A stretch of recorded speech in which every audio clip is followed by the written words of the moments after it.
Você também tem a impressão de que as pessoas estão trabalhando cada vez mais para ganhar cada vez menos, pelo menos em algumas áreas? De onde vem essa precarização do trabalho? Será que isso é resultado das máquinas tomando os nossos empregos ou é uma coisa cíclica que já foi melhor ou pior em outros momentos da história? De onde vem a jornada de trabalho de 8 horas? Qual era o interesse que gerou uma redução das horas de trabalho para esse ponto? E o que aconteceu com as empresas que estavam parando essa jornada de 12, 16, 14 horas de trabalho e sendo obrigadas a ter uma jornada de 8 horas? Será que elas ficaram mais ou menos produtivas por conta disso? O que os luditas queriam quando estavam destruindo as máquinas? Será que eles queriam impedir o futuro ou garantir que essas máquinas iam ser usadas para dar melhores condições de trabalho para eles? E transpondo isso para a nossa vida moderna, se a gente pegar um país como os Estados Unidos hoje em dia, onde as pessoas trabalham muito e também ganham muito, será que elas ganham muito de fato? De onde vêm as condições de trabalho delas e o que isso tem a ver com a história do movimento sindical no país?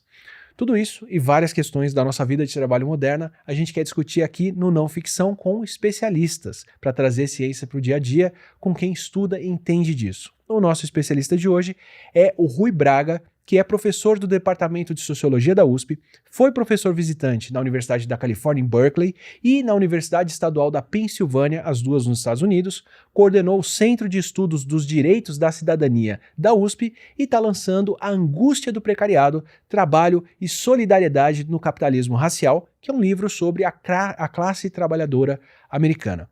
Tem muita coisa para a gente conversar, vamos para um papo com ele para entender isso aí. Antes de partir para a nossa conversa aqui atrás, eu vou lembrar que esse episódio do Não Ficção também tem o apoio da Insider, a marca de roupas funcionais feitas com tecnologia para serem a roupa de todo dia e durarem muito tempo na sua rotina. Aproveitando essas férias e o calor do verão bravo que a gente tem, segue mais um testemunho meu da Tech T-Shirt. Com praia ou com criança ou carregando o filho no calor, o tecido antiodor segue fresco e confortável no corpo e depois de um incidente com um tanque de areia de praça cheio de poças depois da chuva, eu posso atestar que a camiseta lava super bem e não desbota mesmo tendo que tirar lama e areia de mãozinha suja agarrada no ombro. E se você não precisa desse tamanho extra grande como certa pessoa aqui, tem várias outras cores bem mais claras para poder encarar o sol. Então aproveita o nosso cupom ATILA12 para ter 12% de desconto. Rui, muito obrigado, antes de tudo. É um privilégio poder conversar com você por aqui. Estou fazendo uma série de descobertas. Estou usando o podcast de desculpa para aprender muita coisa. Principalmente humanidades, que é uma deficiência muito grande minha. E eu estou fissurado nessa relação agora entre o começo da industrialização, o começo de capitalismo, ou do sistema da globalização, e a relação que isso tem com o trabalho e com reflexos que a gente sente e vive até hoje, e de como muita coisa que parece novidade não é tanto assim. Em particular, eu fiquei muito marcado com o movimento ludita no começo da Revolução Industrial, porque eu assimilei muito aquele termo pejorativo de que quem não gosta de tecnologia é um ludita, não quer uma automação, não quer lidar com celular ou qualquer coisa assim, como se fosse alguém que é avesso a uma nova tecnologia.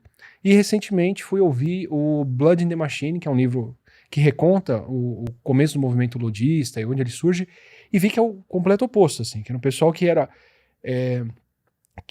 um pessoal que queria sabotar um tipo específico de mecanização que precarizava as condições de trabalho em certas indústrias, em certos locais com máquinas específicas, que era muito mais uma questão de não perder a autonomia de produzir o produto que se faz dentro da sua casa, ou da sua condição de trabalho, ou com um emprego qualificado, que paga bem, e não deixar isso ser perdido para uma máquina que reduz aquele trabalho super elaborado a passos tão simples que uma criança pode fazer e que eles punham literalmente uma criança fazendo com 10 anos, recebendo uma miséria, trabalhando 16 horas por dia.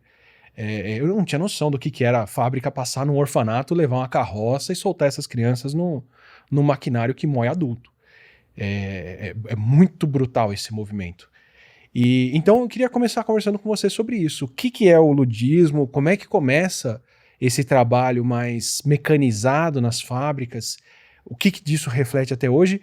E o que fez fábricas pararem de usar crianças operando um maquinário desse tipo, pagando essa miséria? Claro, não, excelentes questões. São várias, são vários problemas, né, do ponto de vista histórico. Quer dizer, eu vou acabar me referindo aqui ao caso, né, em inglês, porque é o caso, além de ser o pioneiro, né, Ele é o mais conhecido porque ele é o mais estudado pela historiografia, pelos historiadores que se debruçaram sobre essas transições, enfim, da manufatura para a indústria. E, naturalmente, né, a despeito da gente saber que o ludismo ele foi um movimento, digamos, europeu, ele não se encontra localizado exclusivamente na Inglaterra. Você vai encontrar, por exemplo, na Alemanha, em algumas regiões da Alemanha, em especial na Silésia, você vai encontrar na França, você vai encontrar em outros países, você vai encontrar em regiões de industrialização tardia no norte da Itália, enfim. Em todos os locais onde a indústria moderna ela efetivamente se expande a partir desse processo mais brutal de absorção de mulheres e crianças, né? Você vai encontrar formas de resistência popular, operária, enfim, contra aquilo que era considerado o abuso, né, da indústria. Mas, em especial, o ludismo, né, o movimento ludita, ele foi, em larga medida, dominado por antigos artesãos, né? E, nesse ponto, existem várias questões aqui que a gente pode trabalhar. Por exemplo, o fato de que esses artesãos eles dominavam técnicas, eles eram qualificados, eles tinham uma formação mais longa, enfim, eles tinham... E, consequentemente, o seu trabalho ele tinha que ser mais bem remunerado, né? Por conta dessas características todas, né? Desculpa, já invadi Claro. a sua fala aqui.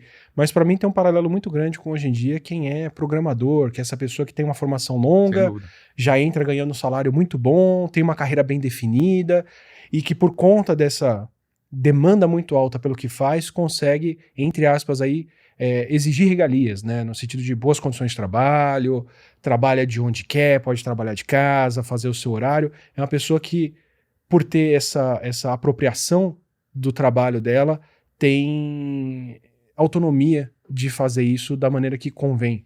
Dentro de muitas limitações, mas com muito mais liberdade do que alguém que tem que ir lá bater ponto e fazer um trabalho mecanizado, né? Sem dúvida. Se você tem... Isso, hoje em dia, como no passado, né? A mesma situação. Se você tem alguma qualidade rara, alguma qualificação escassa, você tem mais poder, né? Ou seja, você tem mais poder de barganha com o seu empregador, com aquele que está te contratando, enfim.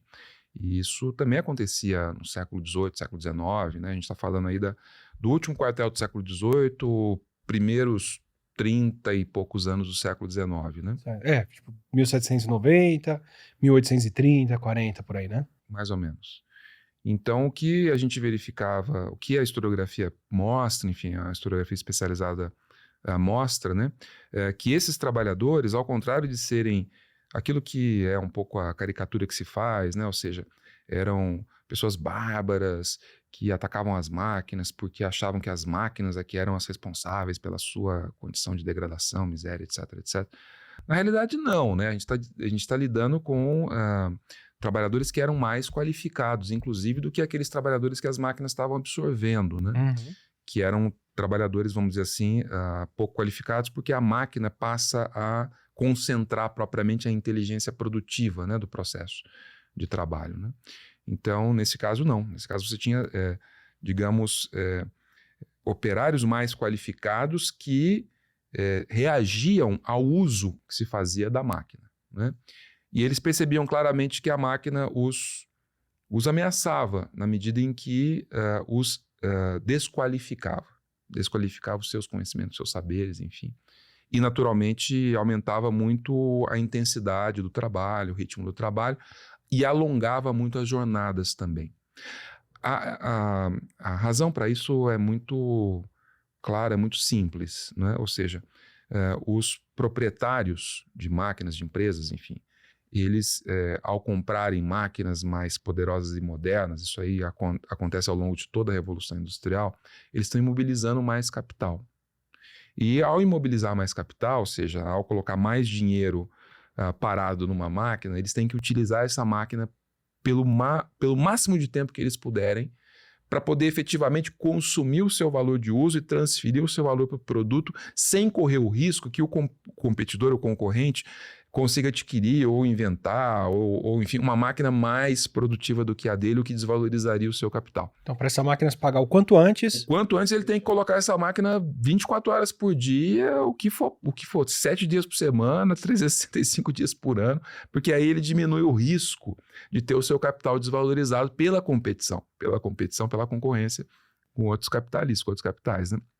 E a classe trabalhadora nesse contexto, né, ela passa a ser uma espécie de objeto, né? Antes ela era sujeito, porque basicamente o processo produtivo dependia das suas qualificações, né, da sua força física, inclusive, e a partir de então passa a ser um processo dependente da máquina, né?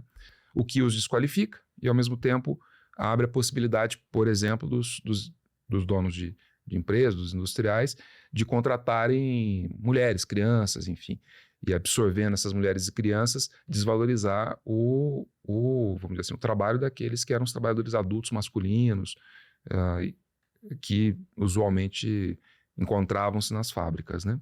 Então existe um pouco essa noção preconceituosa, né? Isso até hoje eu acredito, né? Enfim, de que esses trabalhadores eles reagiam de forma inconsciente, né? Como se fosse uma vingança, Não aceitavam o futuro, né? eram contra o futuro, contra a tecnologia, contra o progresso, né? Como se fossem reacionários contra o progresso.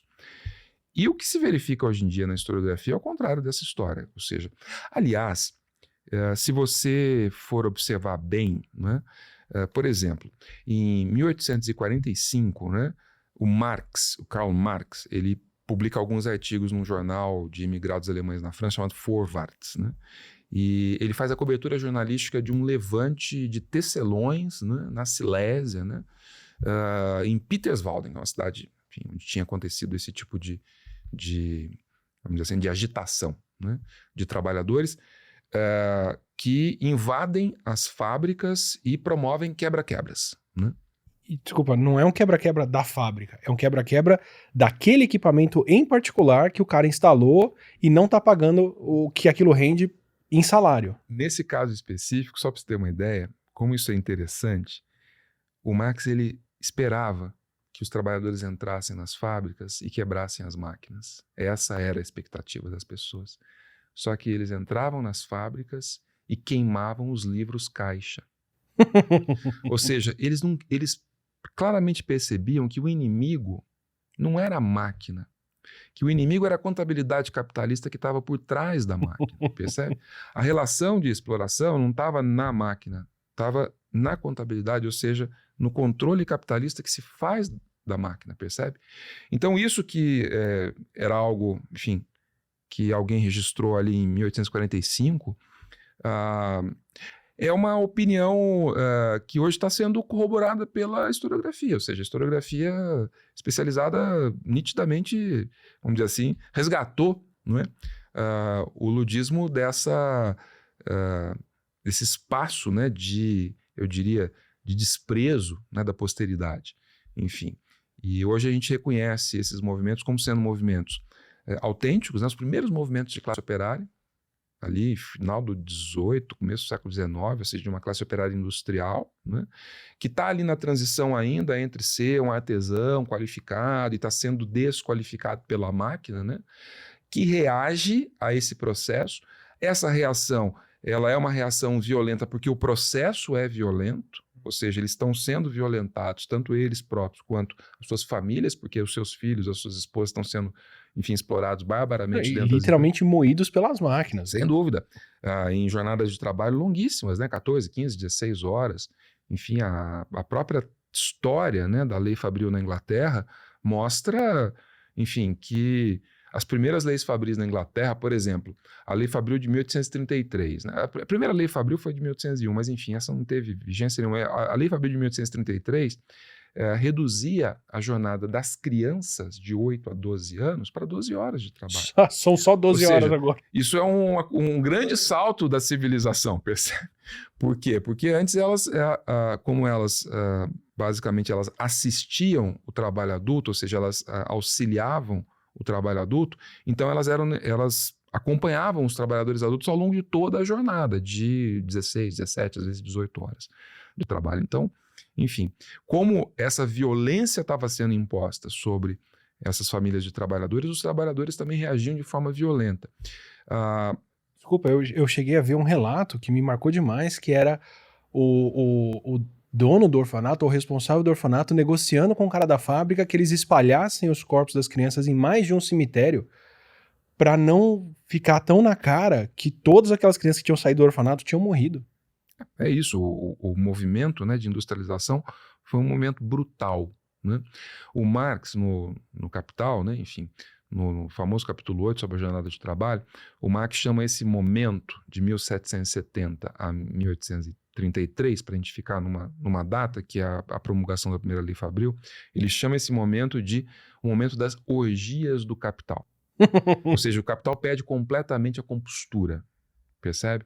Ele mostra, revela, né, aquilo que no texto ele chama de um apetite desmedido, voraz de lobisomem.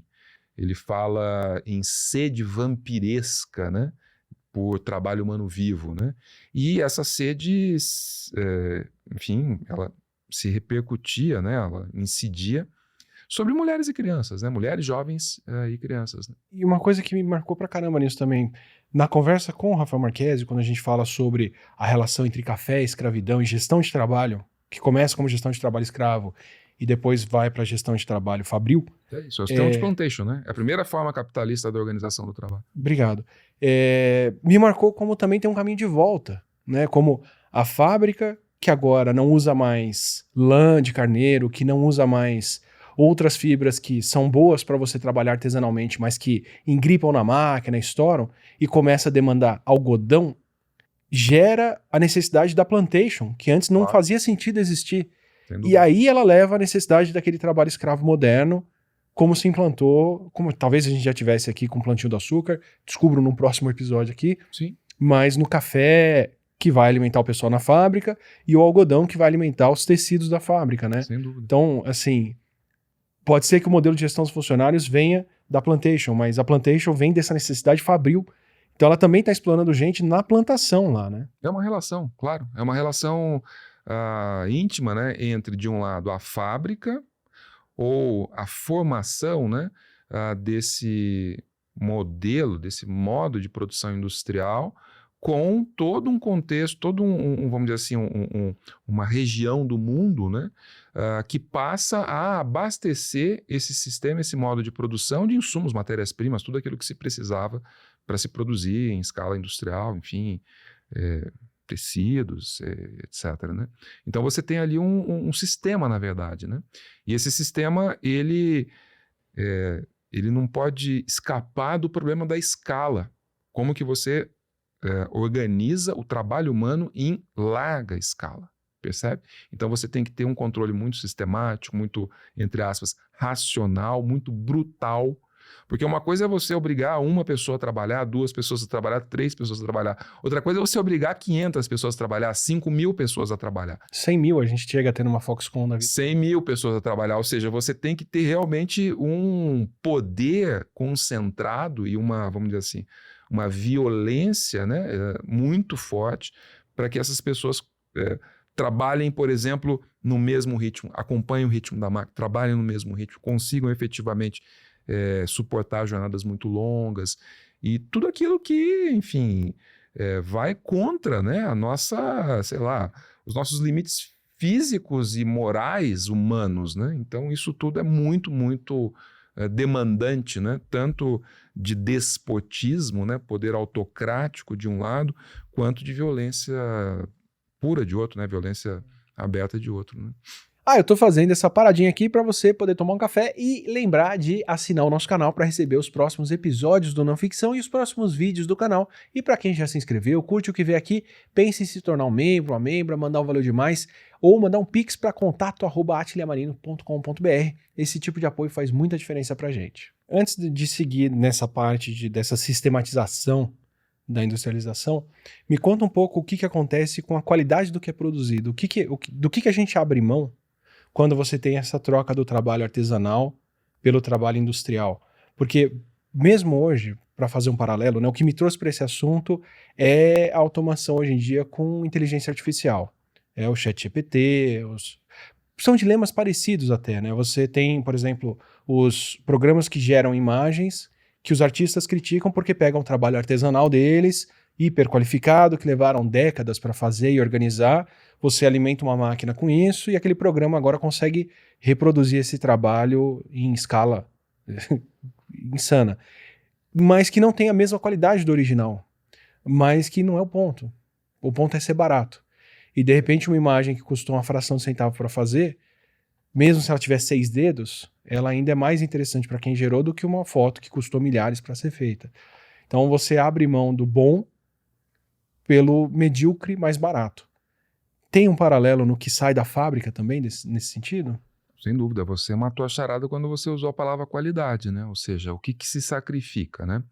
Então, assim, para a gente observar do ponto de vista da história da formação da indústria, né, você tem que pensar em 3 momentos, vamos colocar assim, né? Um primeiro momento que tem a ver basicamente com as oficinas artesanais, né? Ou seja, com um tipo de trabalho, vamos dizer assim, do artesão, do mestre artesão, do aprendiz, que é um tipo de trabalho muito tradicional, muito marcado pelo aquilo que a gente costuma chamar de tradicionalismo econômico, né? Você Ou tem as seja, guildas, né? As famílias, guildas, os exatamente, sobrenomes. as corporações, as guildas, as assinaturas, vamos dizer assim, as características muito especiais, né, do desenho, enfim, tudo aquilo que você bate o olho e você sabe de onde que veio, da procedência, porque você sabe, você consegue identificar, enfim, que só aquela pessoa conseguiria ter aquele efeito, conseguiria produzir aquele tipo de coisa. Por quê? Porque os métodos, eles eram controlados pelo segredo de ofício. Então, você não abria, por exemplo, para qualquer pessoa, enfim, controlar como produzir isso dessa forma, nessa qualidade, percebe? O segredo do ofício é o grande elemento que, de alguma forma, organiza o método de trabalho. Por quê? Porque se você depende do segredo, você, por exemplo, não vai contratar qualquer pessoa, quer dizer, você tem que contratar alguém que você conheça.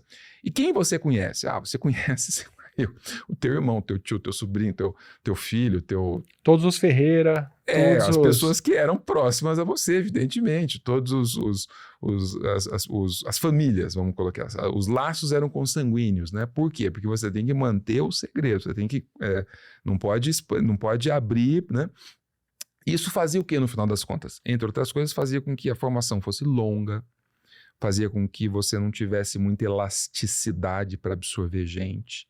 Então, a demanda podia aumentar, mas pouco importa, porque no final das contas você não tem como prover, você não tem como atender aquela demanda se aumentar, porque os métodos são muito tradicionais, você não tem como formar. Então, em muitas corporações, a transição de um aprendiz para um artesão durava uma década. Quer dizer, imagina... Sim. Quer dizer, eu já ouvi falar que mestrado vem disso, né? Que o trabalho de mestre exatamente. O trabalho de era mestre você demorava conseguir 5, fazer 6, 7, 8 anos. E aí você entregava a obra, né? Ou seja, ainda tinha esse lado, né? Ou seja, você era testado porque você tinha que entregar a obra, né? Então, você tinha que saber fazer tudo. Você podia até eventualmente se especializar em algo, que era também muito usual, mas você tinha que saber fazer tudo, né? Esse sentido do savoir-faire, né? Você tem que saber fazer todo o produto. Você pode estar produzindo carruagem, pode estar produzindo, sei lá, relógio, você tem que saber fazer tudo. Isso demora muito tempo, né? E isso faz com que, evidentemente, o mercado, né, seja muito limitado. O mercado é mais ou menos o mercado daqueles que consomem esses produtos tradicionalmente ao longo de décadas e séculos, ou seja, não dilata.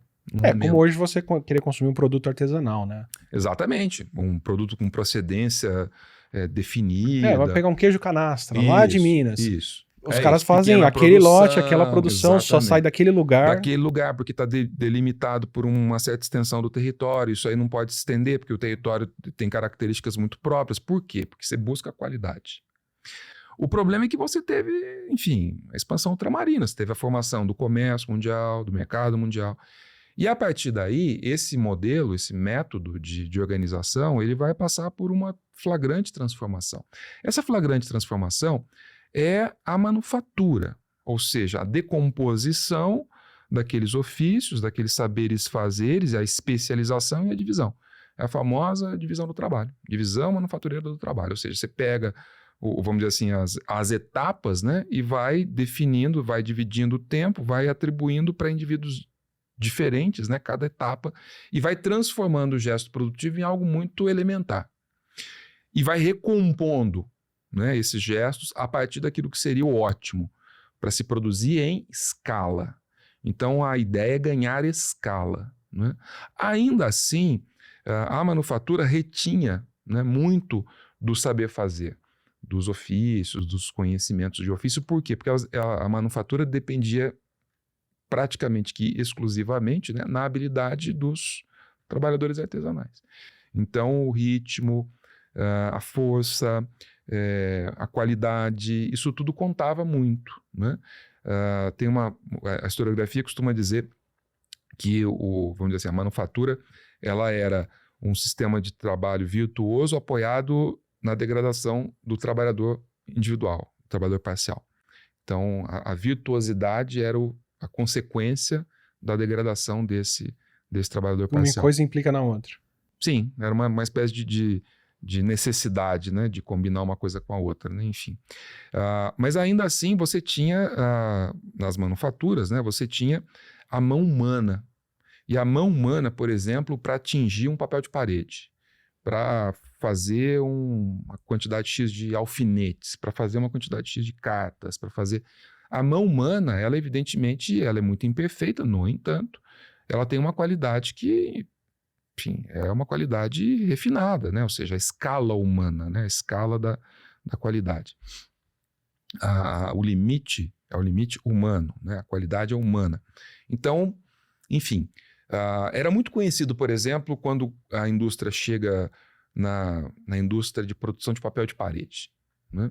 Então, os papéis de parede mais refinados, mais sofisticados, mais bem desenhados, mais finos, eram feitos pelas pessoas, eram impressos pelas pessoas. E os papéis de parede, que eram os papéis de parede rudes, os papéis de parede robustos, enfim, que eram mais baratos, eram feitos pelas máquinas. Por quê? Por conta dessa diferença. Ainda é a Ferrari, a Mercedes, hoje que foi feita à mão, tem a assinatura do mecânico, se você versus Com certeza. Se você for observar, né, principalmente hoje em dia, né, vamos pensar assim, a produção de bens de luxo, ela é basicamente uma produção artesanal, ainda que assistida por tecnologias de ponta. Isso também acontece, porque não é uma coisa só, né, da habilidade do produtor. Mas é artesanal nesse sentido, né? Ou seja, você produz num nível de qualidade que é um nível de qualidade que a expertise humana consegue alcançar, ainda que assistida por tecnologias, instrumentos de trabalho e coisas do gênero. Não é à toa que, por exemplo, você falou, por exemplo, a Ferrari, né? Toda a indústria de carros, que é uma indústria de produção de massa, é linha de montagem. Toda a indústria de produção discreta de carros, ou seja, que produz pequenos lotes, que são carros especiais, é a plataforma fixa, é sempre assim. Então você não tem linha de montagem de Ferrari, você percebe? A montagem do carro é sempre a plataforma fixa. Por quê? Porque são pessoas hiperqualificadas que vão montando devagarzinho o carro, percebe? E no caso do carro em larga escala é a linha de montagem. Então o carro passa, porque, enfim, tem que ser rápido, né? E as pessoas vão acrescentando ali. Não tem muitos erros, tem muito isso, tem muito aquilo, apesar dos controles de qualidade estatística hoje em dia é muito sofisticado. Mas o ponto central é que você tem a qualidade numa ponta e a quantidade na outra ponta, né? Você deixa de ter a camiseta que foi feita para você e tem que achar o tamanho da sua camiseta que aquela fábrica fez. Exatamente. Você não demanda uma camiseta para você. É a mesma coisa se você pega hoje, né? Ainda tá ficando cada vez mais raro, né? Mas, por exemplo, alfaiates, que fazem um terno sob medida, né? Enfim, é um preço. Você vai num shopping center, numa loja, comprar um terno, você pode, né? Mas aí você se adapta àquilo que eles têm, ou no estoque, enfim. E o alfaiate, ele vai fazer o terno para você, vai tirar suas medidas, enfim. É mais ou menos essa mesma relação, né? Não muda muito, né? Mas o fato é que quando você transita da manufatura para a indústria, chamada indústria moderna, grande indústria, o sistema de máquinas, né? Aí o que você tem é vamos dizer assim, uma ruptura com aquilo que seria o limite definido pela mão humana, pela qualidade humana, pela capacidade humana de transformar a matéria e atribuir forma útil à matéria. Agora você não tem mais esse limite. O limite é o limite da máquina, né? Então, quer seja do ponto de vista daquilo que está sendo produzido, quer seja do ponto de vista daquilo que está sendo consumido, que é a força de trabalho humana, né? Muda a escala. E aí você não tem mais, vamos dizer assim, a escala definida pelas nossas necessidades humanas. Você tem agora uma escala definida pelas necessidades da acumulação capitalista de valor econômico. Então, é uma outra coisa. Então, é por isso que a quantidade conta tanto. Porque o valor econômico capitalista é pura quantidade, né? É a quantidade de tempo socialmente necessário à produção de algo. Então, é a quantidade que conta, é a escala que conta, né? E isso muda completamente a nossa relação, por exemplo, com a natureza, muda completamente a nossa relação com outras pessoas, muda com o nosso consumo, enfim.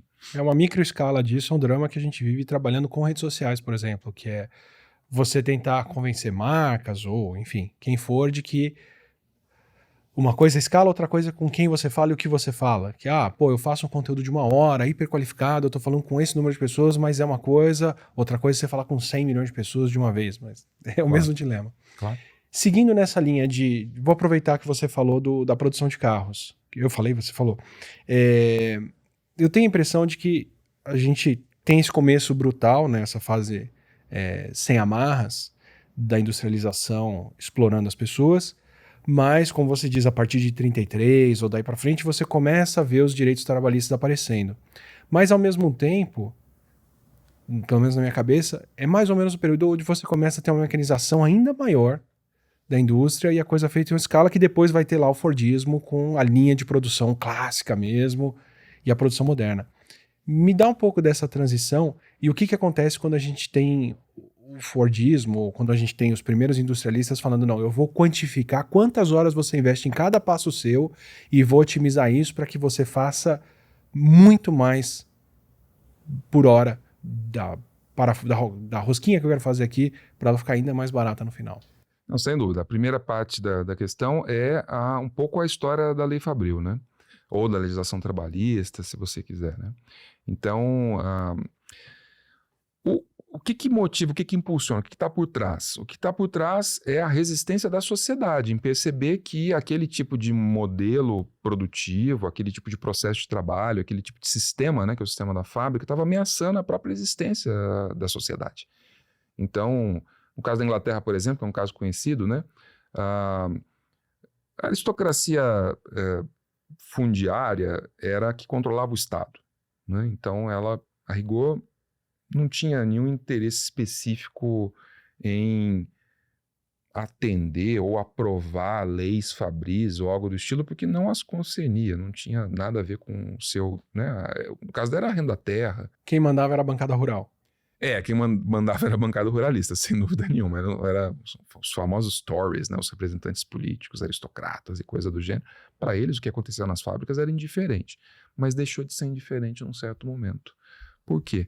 Porque a devastação que o sistema fabril produzia no meio popular era tão grande que isso estava fazendo com que, por exemplo, o exército inglês ele se tornasse frágil na medida em que as pessoas estavam diminuindo de tamanho, na medida em que as pessoas estavam se tornando, enfim, estavam tendo problemas físicos, doenças, etc, etc. O problema não é nem que o pessoal está se lascando desse tanto, é que começa a comprometer o que eu preciso dessas pessoas. É claro, imagina só, vamos imaginar, né? A Inglaterra, a Grã-Bretanha, né, como um grande poder imperialista.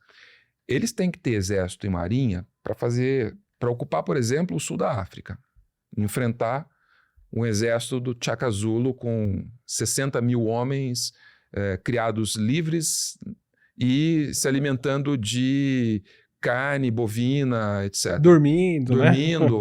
E aí, do outro lado, você tem um exército britânico em que a estatura média do soldado não chegava a 1,40 m. E aí, você faz o quê? Os caras só cresceram à base de pão e geleia. Isso, aonde chega a indústria no meio popular, isso aí devasta, né? Devasta. Jornadas de...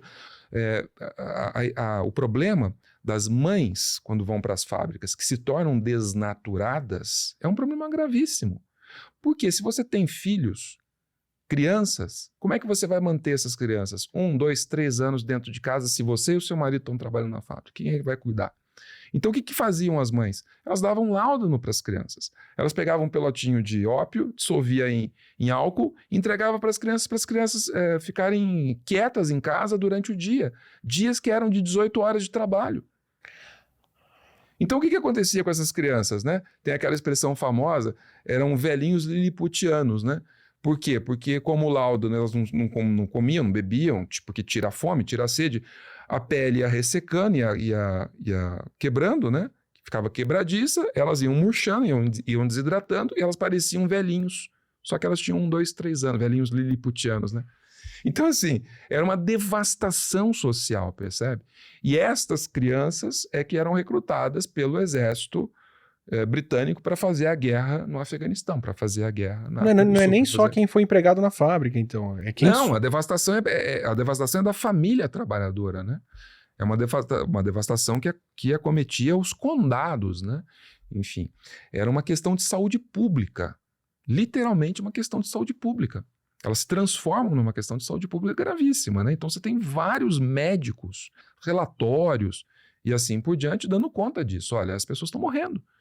Então a taxa de mortalidade aumentou muito. Isso aí está comprometendo. A cada ano, nos condados onde chega a indústria, a estatura média das pessoas cai. Mas como é que pode acontecer? Não tem como, né? Você tem que reagir a isso. E aí o parlamento reage, de fato.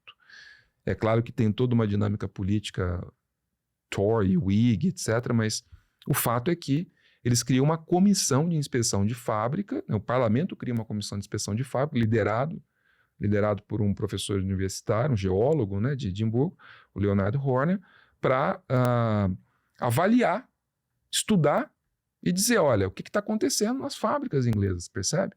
E esses inspetores de fábrica são os primeiros, né, responsáveis por fazer com que as leis que limitavam, né, a duração da jornada de trabalho, a lei de 33, fossem de fato, de alguma forma, respeitadas, porque também os industriais não tinham...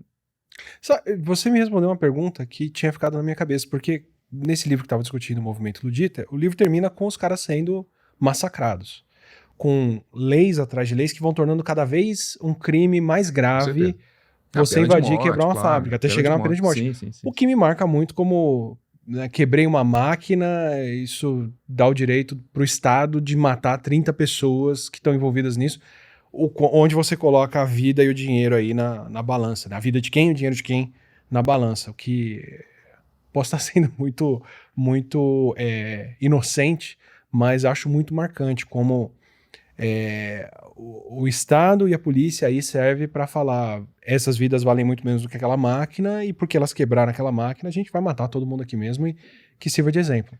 Essa é a história da criminalização da pobreza, né? Obrigado. E não sabia. E com esse começo, com essa... Né, o movimento foi forte até aqui e de repente não era mais luditas versus os seguranças da fábrica, era luditas versus as Forças Armadas Britânicas. E aí não tem como. Eu me perguntava de onde vêm os direitos trabalhistas aí.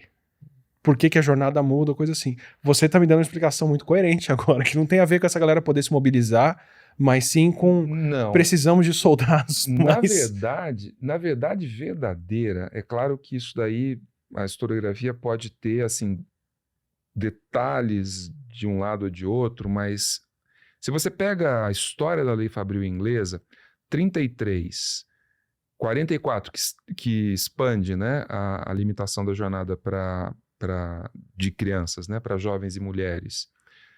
47, que estabelece o limite de 11 horas. Não teve uma forte participação, mobilização dos próprios trabalhadores. Quer dizer, existe ali um conjunto de, eu diria, pactos e acertos, mas o protagonismo, neste momento, é do parlamento através da comissão de inspeção de fábrica.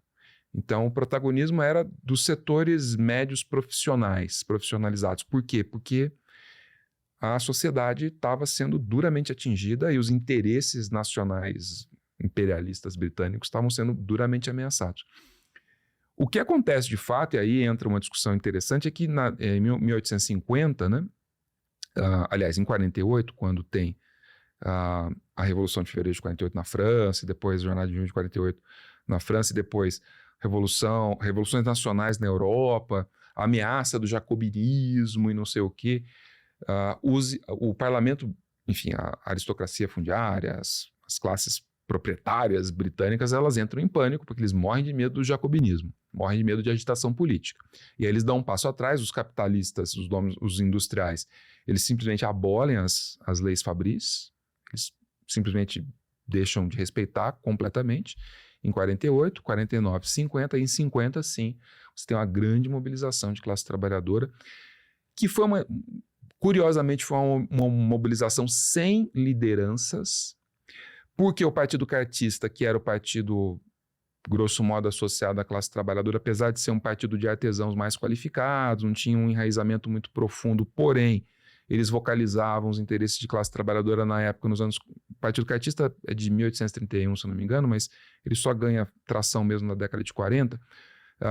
O Partido Cartista, em 48, tinha sido todo dizimado e colocado na cadeia. Então, assim, não tinha liderança, né? Então, foi um levante meio espontâneo, né, em 1850. Os inspetores de fábrica viraram para o parlamento, para os Whigs, né, que eram os representantes da burguesia, e disseram: olha, eu avisei. Agora vai lá, resolve você, entendeu? Resolve você. Eu tentei. Agora que você aboliu a lei Fabril e está explorando até o caroço, voltou para a década antes da década de 30, então vai lá e resolve você. Quer dizer, tem altos e baixos aí também, né? Tem idas e vindas, sem dúvida.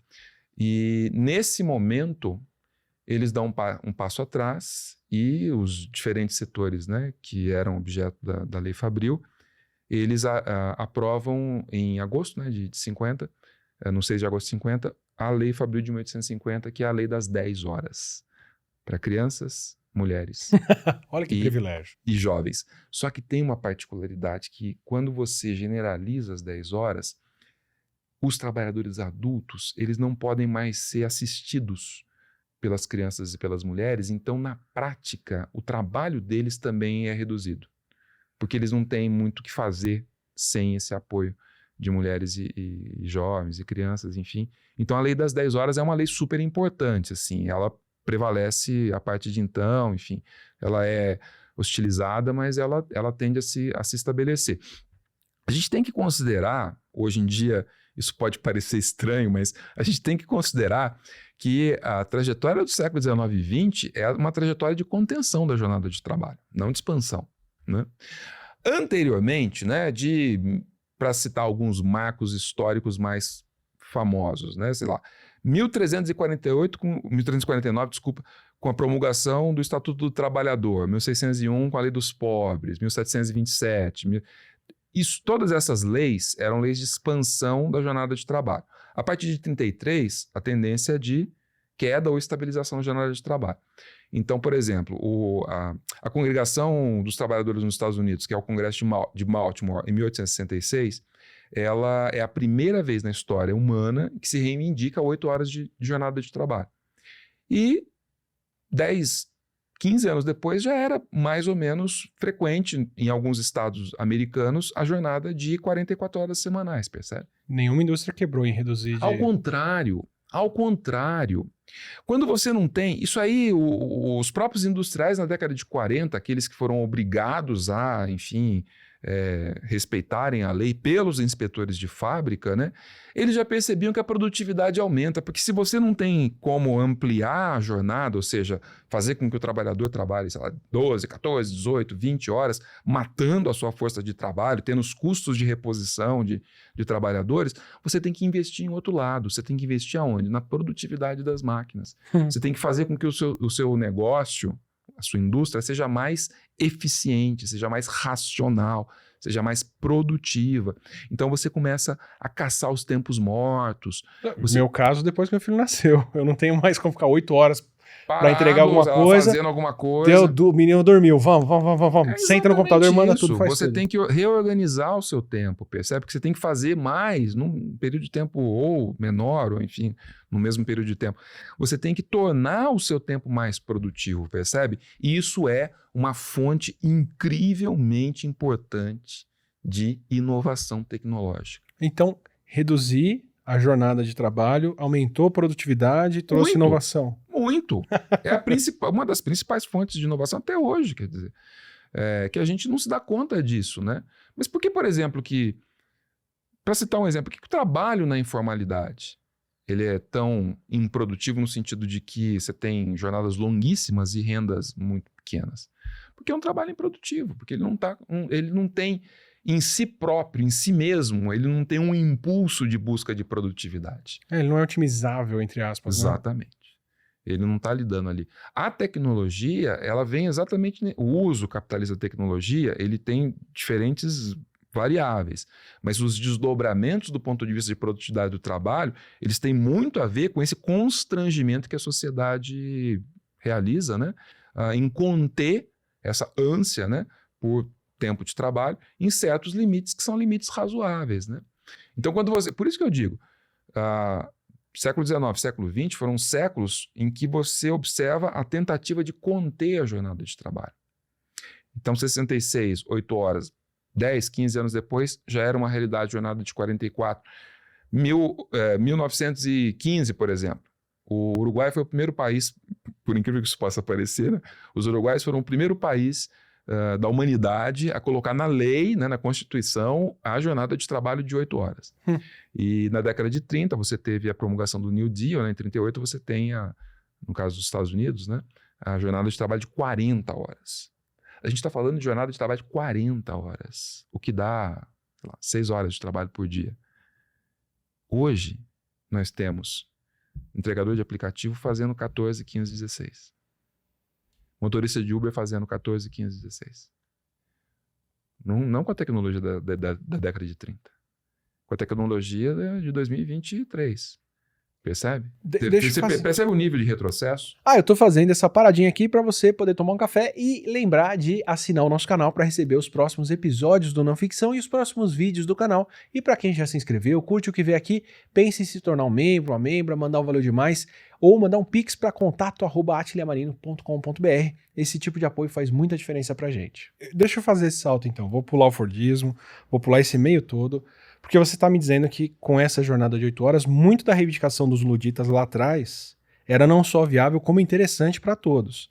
Que era falar, não, a gente não é contra a mecanização de trabalho. O que a gente quer é uma mecanização do trabalho que reduza a jornada de trabalho, que aumente o salário, que aumente a produtividade e que não me obrigue a fazer agora meia camisa durante 16 horas, mas sim as camisas que eu fazia antes em menos horas e aproveitar esse tempo. Tempo para mim, né? Você está me dizendo que isso é totalmente possível. Claro. Ou pelo menos numa certa escala, e já aconteceu, a gente já foi nessa direção. Mas o que a gente está vivendo agora é o contrário. É a jornada de trabalho só aumentando. Vou te dar uma notícia que eu encontrei há 2 dias atrás, que para mim acendeu a luz que a gente precisava ter essa conversa. Que é uma startup nos Estados Unidos que está quer desenvolver, isso daí é promessa, não necessariamente vai virar uma coisa, mas que a ideia existe já é o que me preocupa. Um aparelho que te ajuda a ter sonhos lúcidos para você controlar o que você faz no sonho. Até aí, tem muita gente que queria voar, fazer N coisas e tal, mas o pitch dos caras, o argumento de venda, porque devem investir na empresa deles, é que você vai poder trabalhar no seu sonho. Uau. Você vai poder trabalhar no seu sonho, que agora você pode ter sonho lúcido, e se você é um programador, por exemplo, você pode continuar nos seus sonhos programando. O Rafael Marques chegou aqui e falou, olha, eu falei, qual que é a relação do consumo de cafeína, da vida moderna, a gente dormindo menos, tomando agora o energético e não sei o que. Ele falou, o capitalismo está entrando cada vez mais em qualquer horário disponível, tirando o sono das pessoas. Eu estou vendo uma empresa agora que não quer tirar o sono. Quer fazer com que as pessoas trabalhem no próprio sono. Então, assim, jornada agora de 24 horas. O limite que seria, né? Que era uma discussão, diga de passagem, no século XVIII e XIX. Qual é o limite da jornada de trabalho? Né? Ou seja, o quão, por exemplo, você compra a força de trabalho, paga o seu valor, o quanto que você pode consumir essa força de trabalho, né? Quem comprou pode consumir pelo tempo que ele achar que deve. Qual é o limite? Bom, o limite é o dia de 24 horas, mas não dá, né? Porque as pessoas têm que dormir. Sei lá, mas quanto dormir? Quanto tempo? Vamos conversar sobre isso. Vamos falar sobre isso. Quanto tempo que você, né? Quanto tempo que você realmente aproveita do seu sono? Vamos supor que você precise dormir apenas 5 horas por dia. Vamos testar. Vamos testar. Então, o resto você passa trabalhando. Agora nem essas 5 horas, né? Ou seja, de acordo com essa empresa, nem mais. Isso é uma coisa interessante, porque esse impulso, né, por tempo de trabalho é algo que, enfim, impulsiona, né, enfim, move, né, a acumulação desde sempre. Mas tem uma característica que é a tentativa sistemática de você romper com as barreiras orgânicas, né, do trabalho. Sempre. Essa tentativa de você romper. O limite da força física, o limite da força física do animal, o limite da força do vento, o limite da força da queda d'água, enfim. E aí você pega e inventa uma máquina a combustão a carvão que tem, sei lá, carvão barato, tem uma força... 200 cavalos. 200 cavalos, não sei o quê, você ganha em escala e rompe com essa barreira orgânica, né, daquilo que era possível fazer. Agora o que você está me dizendo é que essa barreira, que é uma barreira orgânica psíquica, né, ela está sendo assediada por esse processo, enfim, de capitalização do sonho, né? Essa é uma tendência que eu não me espantaria. Me fala, só pelas horas de trabalho, já me parece que a gente tem um retrocesso, né? Que você parou no século XX, você me falou. Século XIX e século XX foram séculos de redução da jornada de trabalho. Por que o XXI não? É o que a gente está vendo agora? Teoricamente, a gente está caminhando para muito mais mecanização, muito mais automação, mais eficiência, gestão e tudo que poderia viabilizar uma jornada de trabalho ainda menor e tão quanto ou mais produtiva do que a jornada de trabalho de antes. Não foi a linha que a gente seguiu. Não, porque desde a década de 70, ou se você pensa especificamente, né, sobre a relação com o trabalho, né, a data seria o início dos anos 80, quando o governo Ronald Reagan... eu conto um pouco essa história no livro. Por favor, livro fala que do seu livro. eu estou lançando, lancei em setembro, né, agosto, setembro, e que é, vamos dizer assim, o capítulo final, derradeiro de uma trilogia a respeito da formação do precariado global, né? O que é o precariado? O precariado é essa classe que transita permanentemente entre, por um lado, o aumento da exploração econômica nas empresas, nas fábricas, e, por outro lado, a possibilidade efetiva de você ser excluído, de você ser expropriado politicamente, perder direitos, enfim, ser, vamos dizer assim, deslocado para o subemprego, para a informalidade. Então é um setor da classe trabalhadora que está o tempo todo transitando entre ser explorado economicamente e ser expropriado politicamente. Então Entre a frigideira e o fogo.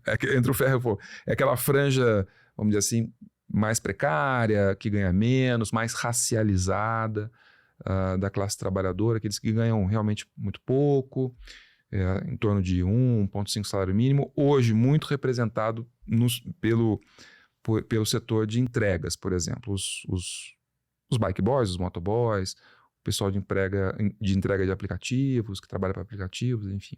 Mas no passado já foi, por exemplo, como lá atrás, quando eu comecei a estudar, o setor de call center, né? As teleoperadoras, enfim. Então, é um pouco esse o precariado, né? E nesse livro, que é um livro focado nos Estados Unidos, né? Eu conto um pouco a história, num dos capítulos, da greve dos controladores de voo nos Estados Unidos, que era o sindicato mais importante, mais poderoso, mais nacional, enfim. E um sindicato tão poderoso que podia não apenas paralisar a circulação de aviões nos Estados Unidos, como no mundo todo. Porque para Estados Unidos, para a Europa, para a Ásia, para tudo. Enfim. E de fato eles pararam. E a greve do Pático foi uma greve de meses, durou meses. O sindicato foi totalmente destruído. O Ronald Reagan decidiu demitir os 14 mil controladores de voo, criminalizou, ou seja... Tô vendo um paralelo grande aí com... Mas o que é interessante, é claro que isso... Existe todo um conjunto de detalhes da greve que é muito fascinante, mas a conclusão a qual eu chego, enfim, outros estudiosos já haviam chegado antes de mim, é que pela primeira vez, de fato, você teve uma associação entre governo e empresas para destruir completamente um sindicato, no caso um sindicato super poderoso, né? Por quê? Porque a greve do pátio foi a greve mais cara da história humana.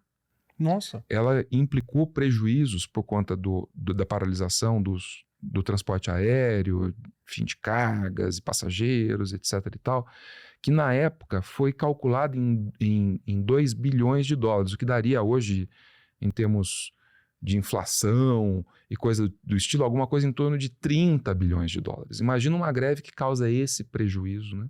Que seria numa escala aqui a paralisação, por exemplo, dos caminhoneiros, mas geral mesmo, fechando tudo. Exatamente. Só que, assim, durando meses, né? 3 meses. Ou seja, era uma situação crítica e cujo resultado foi a destruição do sindicato. Então, foi um momento em que o Estado, o governo e as empresas se juntaram para destruir o sindicato e, a partir daí, começou uma coisa chamada neoliberalismo. E o neoliberalismo tem essa característica, esse componente, é antissindical. É anti qualquer forma, qualquer tipo de obstáculo, né, à liberdade de investimento, qualquer tipo de obstáculo à liberdade de decidir como eu devo administrar minha empresa, qualquer tipo de obstáculo que, enfim, te impeça de investir num certo local, num certo, enfim, contratar quem você quiser, da maneira como você quiser, pagando o que você quiser. Ainda tá a quinta marcha econômica aí e falar, vambora. Exatamente. E é exatamente isso que explica o fato de que por que a gente não está hoje discutindo, por exemplo, como passar de 8 para 6, de 6 para 5 horas de trabalho por dia, sendo que é possível 4 dias. de 6 para 4 dias de trabalho, por que não diminuir, ter mais tempo livre, ter mais tempo de lazer, ter mais tempo para a família, ter mais tempo, sei lá, para as comunidades, para as suas vidas, para os seus interesses, para os seus hobbies, para os seus...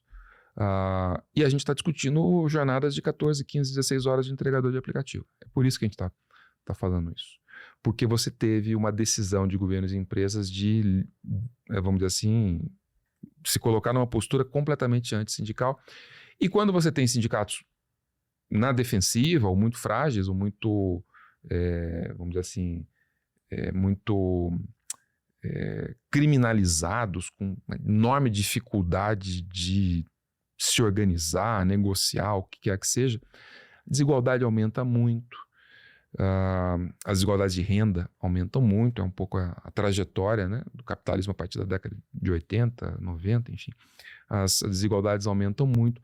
A capacidade de barganha, de poder, né, dos trabalhadores fica muito debilitado. Você tem ali vamos dizer assim, um aumento da desigualdade de poder, né? E, consequentemente, tudo aquilo que envolve a questão sindical, controle sobre local de trabalho, controle sobre condições de trabalho, controle sobre negociação, benefícios, montantes, salário, etc. Tudo isso evapora, né? Então você entra numa fase em que os trabalhadores estão sempre na defensiva, correndo atrás, e as empresas fazendo aquilo que elas querem fazer, do jeito que elas querem fazer. E isso tende a fazer com que a jornada amplie muito. E não apenas essa jornada de trabalho diária, mas o tempo que se trabalha ao longo da vida. Ou, durante o ano, por exemplo, o fato de que você não tem férias remuneradas. O fato de que você não tem, sei lá, benefícios, você não tem final de ano, você não tem... Enfim, nesse livro eu entrevistei uma trabalhadora do Walmart que ela trabalhava todos os dias da vida dela, só parava no fim do ano. Ela trabalhava todos os dias, de segunda a segunda.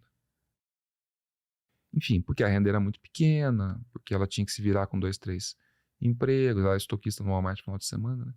Trabalhava de faxineira, enfim, trabalhava todos os dias para pagar o seguro-saúde dela, da netinha dela. Enfim, então você gera essas perversões, né? Você gera essas situações muito perversas que ameaçam exatamente a reprodução da sociedade, das comunidades, das famílias, enfim, das pessoas. E é um pouco essa a realidade que a gente está. É interessante porque, a partir, por exemplo, existe um relatório, né? Eu sempre cito esse relatório, um relatório famoso da OIT, do Dragos Adacalistei e do Clemente Morano, que são 2 economistas, um romeno e um italiano, e eles publicaram em 2017 um relatório dando conta das 111 reformas trabalhistas ocorridas no planeta Terra entre 2011 e 2015.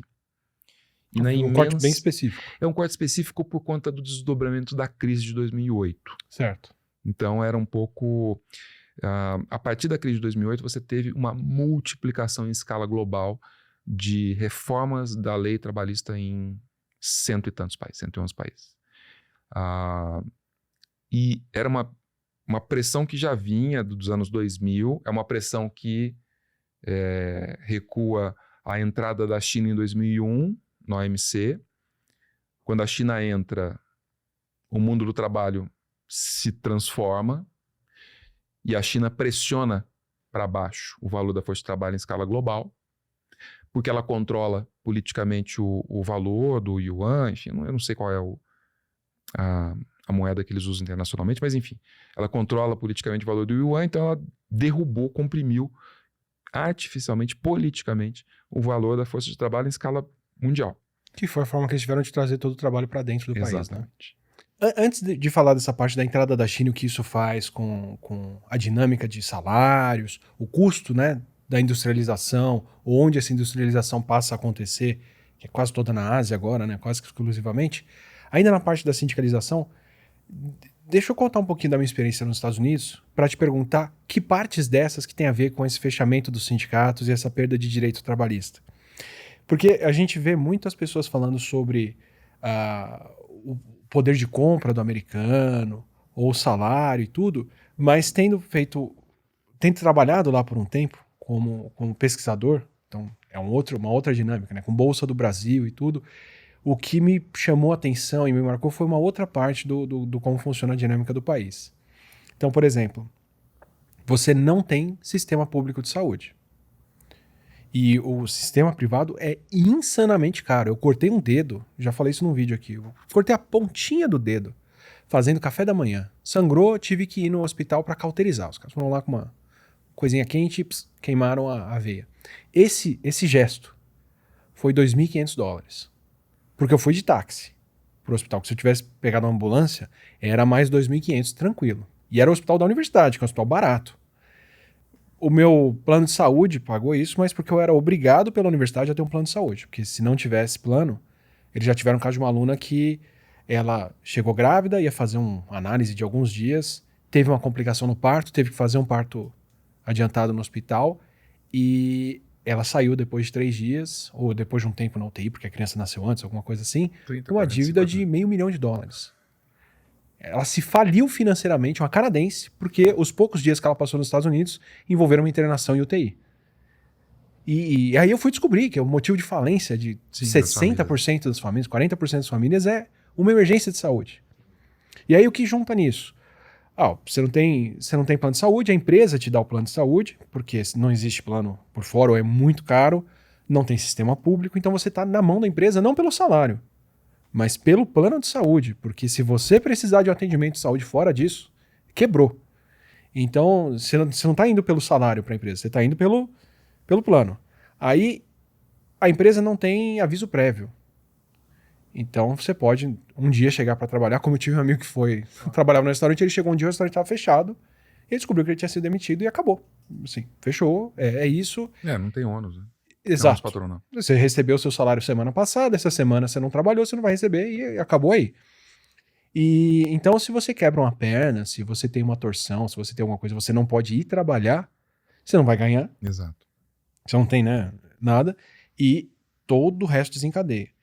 Aí a universidade, que vai te dar uma formação, que te desprega um tiquinho disso e aumenta a chance de você não precisar depender desse sistema, cresceu em custo 10 vezes mais do que a inflação média no país. Então, você vai se endividar pro resto da vida para poder não se endividar no trabalho dessa forma. Você se endivida com a universidade, né? Se endivida com a universidade. Nos Estados Unidos hoje é um grande banco, né?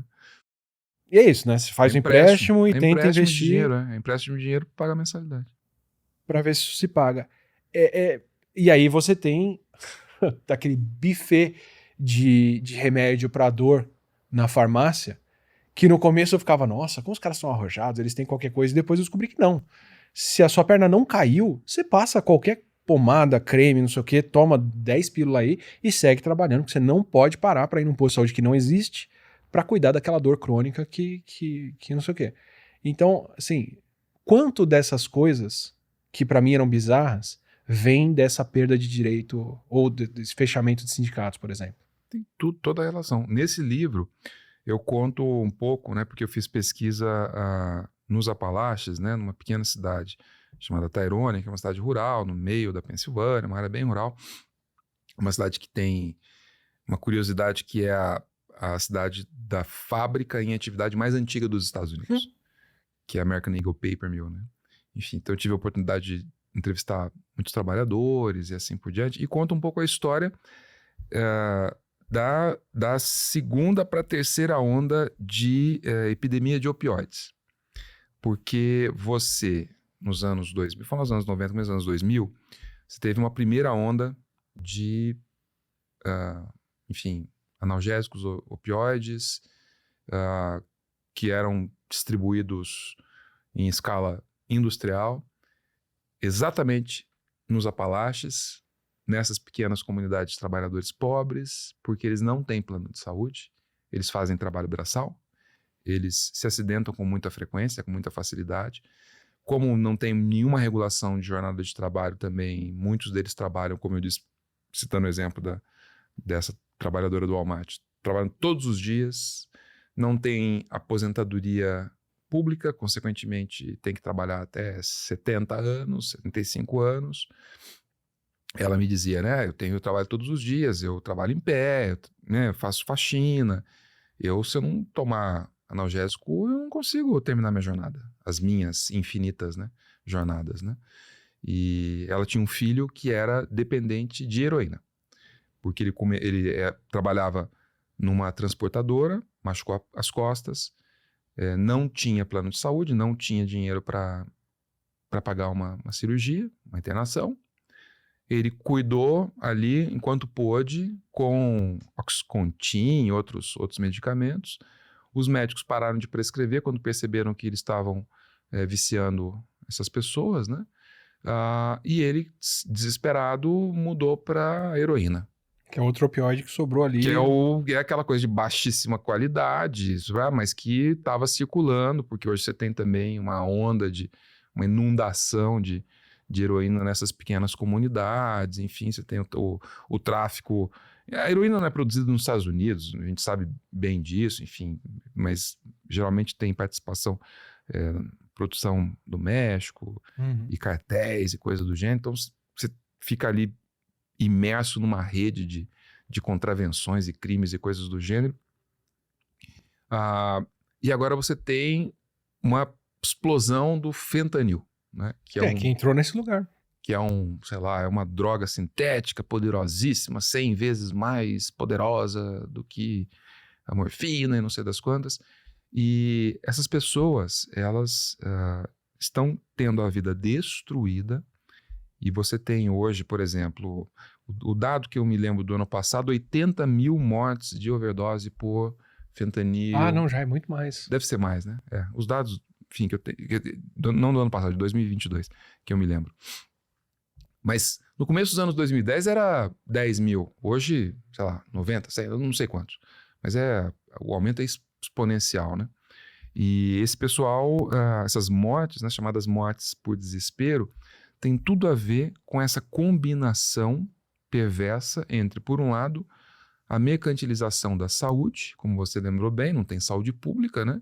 Então eles têm que se virar, saúde é caríssima, né?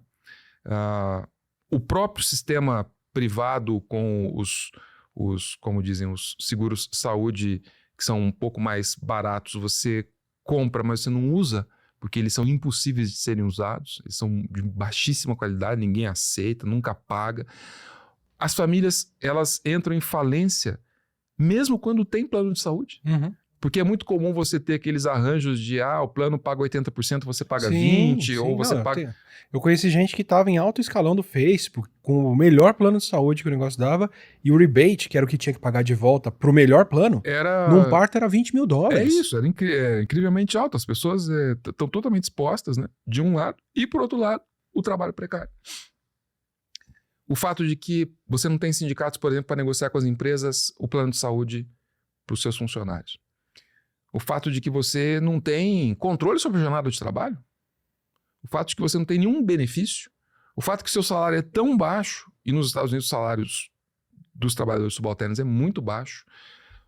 Os Estados Unidos é um país em que o salário mínimo nacional é 7,25 a hora, dólar a hora. Isso aí coloca o trabalhador que trabalha 40, 50, 60 horas por semana na linha da miséria, sempre. 30 mil dólares por ano. Abaixo, linha da miséria. Assim, que a gente pode transpor pro real e falar, não, mas pô, são Não, 150 mil, é que aí você tem só os que o outros custo de vida é custos, você tem os outros insanamente. custos, né? Você tem outras coisas. Então, assim, você vamos dizer assim, é uma relação muito perversa. E ela se retroalimenta, né? Isso significa que você vai ter sempre o pior dos mundos. Qual é a raiz disso? A raiz disso é baixíssimo investimento público na área de saúde, nós sabemos bem, quer dizer, não tem o serviço público de saúde. E, por outro lado... Mas o porta-aviões deles é lindo. Pois é, esse é o trade que os caras fizeram lá atrás, né? Um pouco o que muitos políticos dizem, inclusive políticos progressistas e coisa e tal. Eles dizem, olha, nós não temos um estado de bem-estar social porque nós tivemos que funcionar como a polícia do mundo, percebe? E aí isso permitiu que a Europa tivesse um estado de bem-estar social, só que nós não temos, né? O que é uma coisa engraçadíssima. Eu entrevistei trabalhadores nos Estados Unidos, enfim, na Pensilvânia, que eles serviam o exército, ficavam 8 anos no exército, só porque o exército tinha creche, tinha hospital. E paga a faculdade, E paga né? a faculdade. Ou seja, é uma situação em que, sabe, e nessas regiões onde o Estado é muito mal visto, porque não oferece nada, né? Cobra imposto e não oferece nada em troca, o Exército é a instituição mais bem avaliada, mais vamos dizer, louvada pelas famílias, né? prestigiada. As pessoas sempre colocam uma bandeira de uma das armas, né? Depende. Sim, tem a fila exército, especial para quem fuzileiro, serviu, tem o... Exatamente. Vamos fazer, a bater palmas que a gente tem um Exatamente. soldado retornando aqui no avião. Por quê? O exército é um mini estado de bem-estar. O que a gente está falando no final das contas? A gente está falando de um mínimo de proteção. Mas não a proteção do indivíduo, é uma proteção coletiva, uma proteção de um grupo, né? Uma proteção de trabalhadores que efetivamente estão, enfim, absolutamente expostos à incerteza da vida caso não estejam ligados a essa instituição, né? E é a massa do trabalho nos Estados Unidos, né? Enfim, trabalhadores brancos e racializados, quer dizer, desde que seja trabalho subalterno, não tem representação. O setor privado, né? Enfim, o setor público, essa proporção é mais alta, mas o setor privado, 6% da força de trabalho dos Estados Unidos é sindicalizada. 6%. Então é uma fração, é muito pequena, né? Quase desprezível. E é muito setorizado, né? Tem setores onde exatamente. muita gente sindicalizada e vários onde sem ninguém, dúvida, né? Sem dúvida, exatamente. É onde os sindicatos tradicionais estabelecidos, eles investem em sindicalização, eles investem no controle, né? Enfim, e você tem regiões inteiras do país, né? O sul dos Estados Unidos, enfim, o right to work states, né? Tudo, assim, praticamente não tem sindicato, com exceção do setor público. Então isso tudo contribui, ou seja, isso tudo contribui para essa situação de aumento da desigualdade. Aumento da desigualdade de renda, né? Então você olha nos Estados Unidos aquelas, né, pessoas riquíssimas, né? E ao mesmo tempo uma massa despojada, desprovida de qualquer tipo de proteção, qualquer tipo de direito, qualquer tipo de benefício. O pessoal ficou assustado com a greve do setor da indústria cultural, né, da indústria cultural de Hollywood, né? E eu estava vendo os dados da guilda, que foram publicados, né, pela guilda dos atores. É incrível como que a indústria cultural é desigual.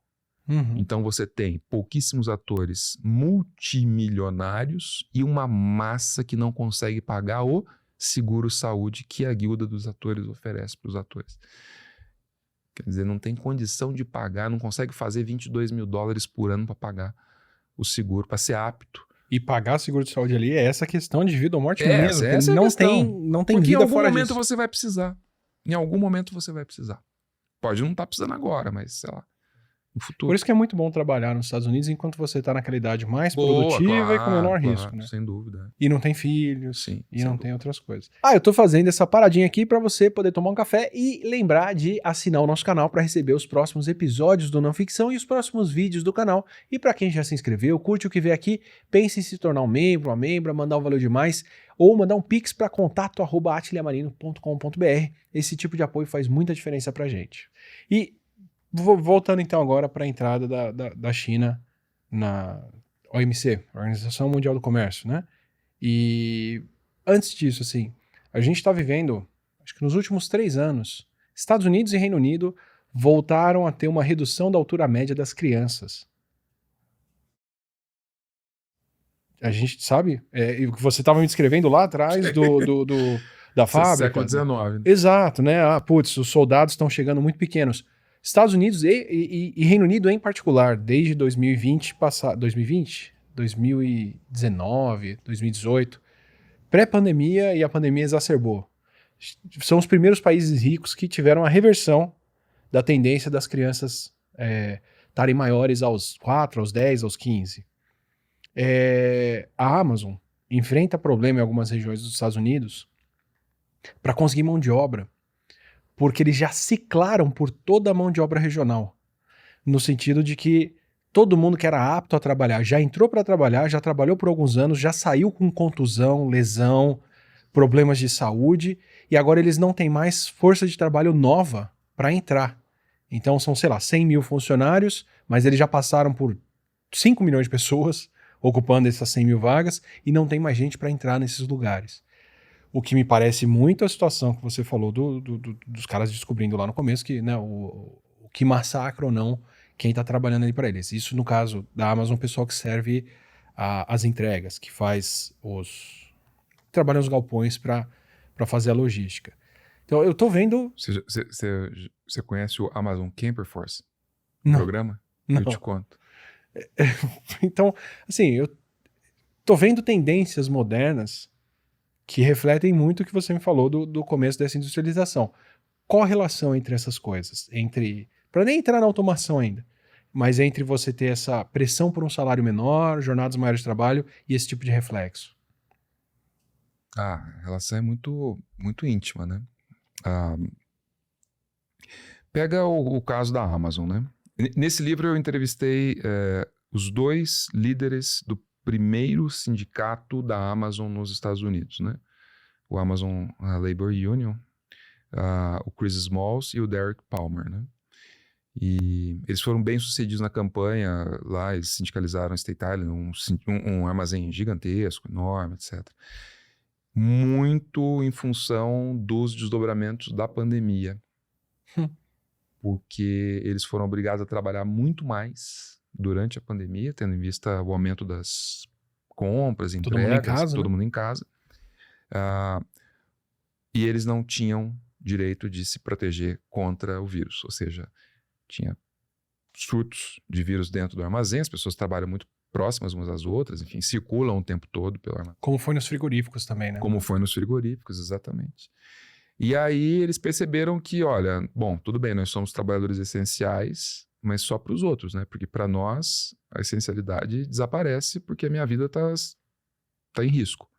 Ou seja, isso motivou tanto a demissão do Chris Smalls, quando ele decide reivindicar a proteção para sua equipe, quanto depois o sucesso da campanha, mesmo contra, enfim, as políticas da empresa, que, enfim, investiu, né? O Jeff Bezos investiu pesado, milhões e milhões e milhões de dólares na campanha contra o sindicato, mas perdeu e eles ganharam.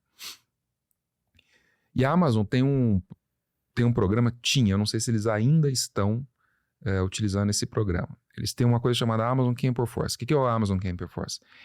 Eles alugam estacionamentos próximos dos armazéns, isso principalmente no interior dos Estados Unidos, áreas que é muito fácil você ter estacionamentos próximos a grandes estacionamentos próximos a esses armazéns, né? Para os sem teto que vivem em vans poderem estacionar o carro nesses estacionamentos, não pagam nada do estacionamento, eles podem viver ali durante, sei lá, 1 mês, 2 meses, 3 meses, e trabalham sazonalmente nos armazéns. Por exemplo, antes da Black Friday, ou antes do Dia das Mães, ou antes das festas natalinas, enfim. Em certos períodos do ano, né, que tem muita demanda de entregas, a Amazon explora o trabalho dos sem-teto. Essa massa de trabalhadores que, enfim, foi formada na crise de 2008, 2009, 2010, enfim, que perderam suas casas e tiveram que, enfim, virar trabalhadores nômades morando em trailers, em vans e coisas do gênero, né? Morando no estacionamento do local de No trabalho. estacionamento do local de trabalho. Então, geralmente tem ali um lugar, um parque público em que a pessoa pode se limpar, tomar um banho, usar o banheiro, coisa do gênero, fica alocado, ele fica estacionado no estacionamento e trabalha 1, 2, 3 meses por ano para o armazém da Amazon. Essa é a situação que você tem num capitalismo totalmente desregulado, né? Eu vejo um paralelo com o que eu vi no Japão. Primeiro que, bom, fui pra lá, eles têm uma semana de férias no ano, que é a Golden Week lá, e é isso. E quando a gente fui pra Tóquio, mais algumas cidades com a minha esposa, a gente escolheu hotel por preço e não pensou muito na região onde ia ficar. E aí os hotéis mais baratos na época que a gente foi eram hotéis que ficavam na Berrim deles, ou na Faria Lima, eram hotéis no centro econômico. Porque tem muita vaga, não sei o que, e provavelmente a gente foi num período que não tinha muita demanda de quarto de hotel. Então, longe de ponto turístico e mais... Não fazia diferença, porque você pega o metrô e tá em qualquer lugar e tá ótimo.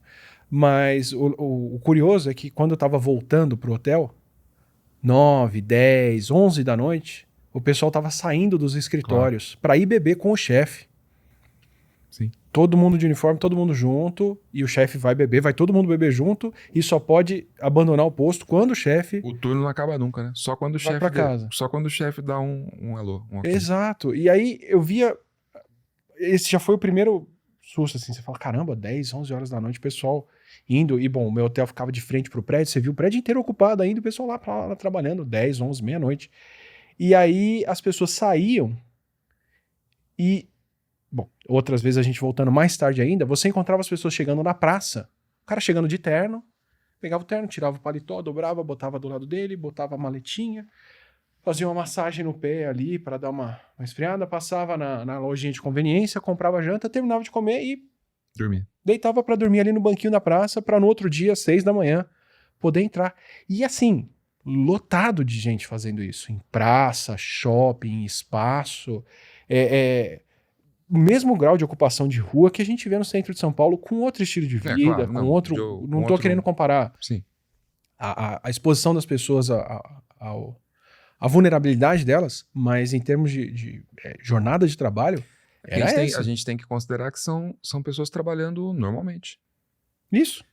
Não é a população de rua no sentido de que elas não são economicamente ativas, né? Não, essas pessoas são economicamente ativas. Mas o salário não dá pro cara isso. a chance dele ter uma moradia perto. É isso.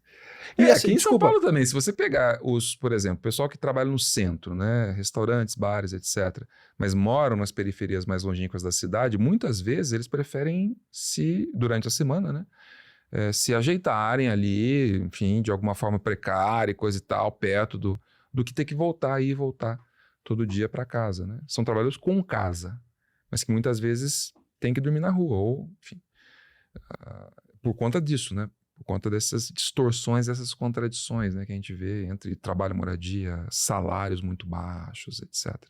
É o exemplo que eu estava dando da reforma do relatório do OIT, né? Dos 111 casos analisados, Obrigado. a imensa esmagadora maioria era para tirar direitos e impedir a sindicalização.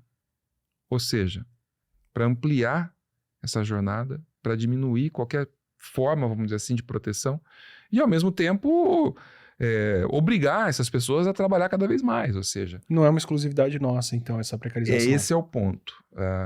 A gente está vivendo, na realidade, uma onda mundial de flexibilização da lei trabalhista, de ampliação da jornada de trabalho, em larga medida como resultado da entrada da China e da crise de 2008, que aí colocou essas demandas por reforma trabalhista no mundo todo no outro patamar.